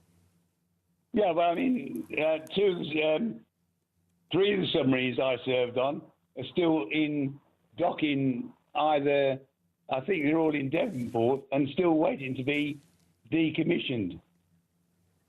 Okay, Paul, very, very interesting stuff there. And listen, thanks for your service to your country as well. I always remember, and I'm always reminded by people like Paul, by other people as well, loads of different colours, that we have so many veterans, so many veterans' families, so many people who are in uniform at the moment, actually, whether it's in the Army, Navy, Air Force or wherever, who listened and watched these programmes and remind us just of the sacrifices and the service to our country that they have. And just to reiterate that breaking news from the I newspaper, they're reporting that a secret camera has been discovered in a ceiling panel in what is called a sensitive government building, where the decision was made to approve the new Chinese embassy. I mean, I'm putting this together with my own thinking on this. If it's a sensitive government building in Whitehall, I mean, there are plenty of sensitive government buildings, but where the decision was made to approve the new Chinese embassy, that will have either been the Ministry of Housing or perhaps even Cabinet Office, or perhaps even Downing Street itself. It could be the Cabinet room. I don't mean to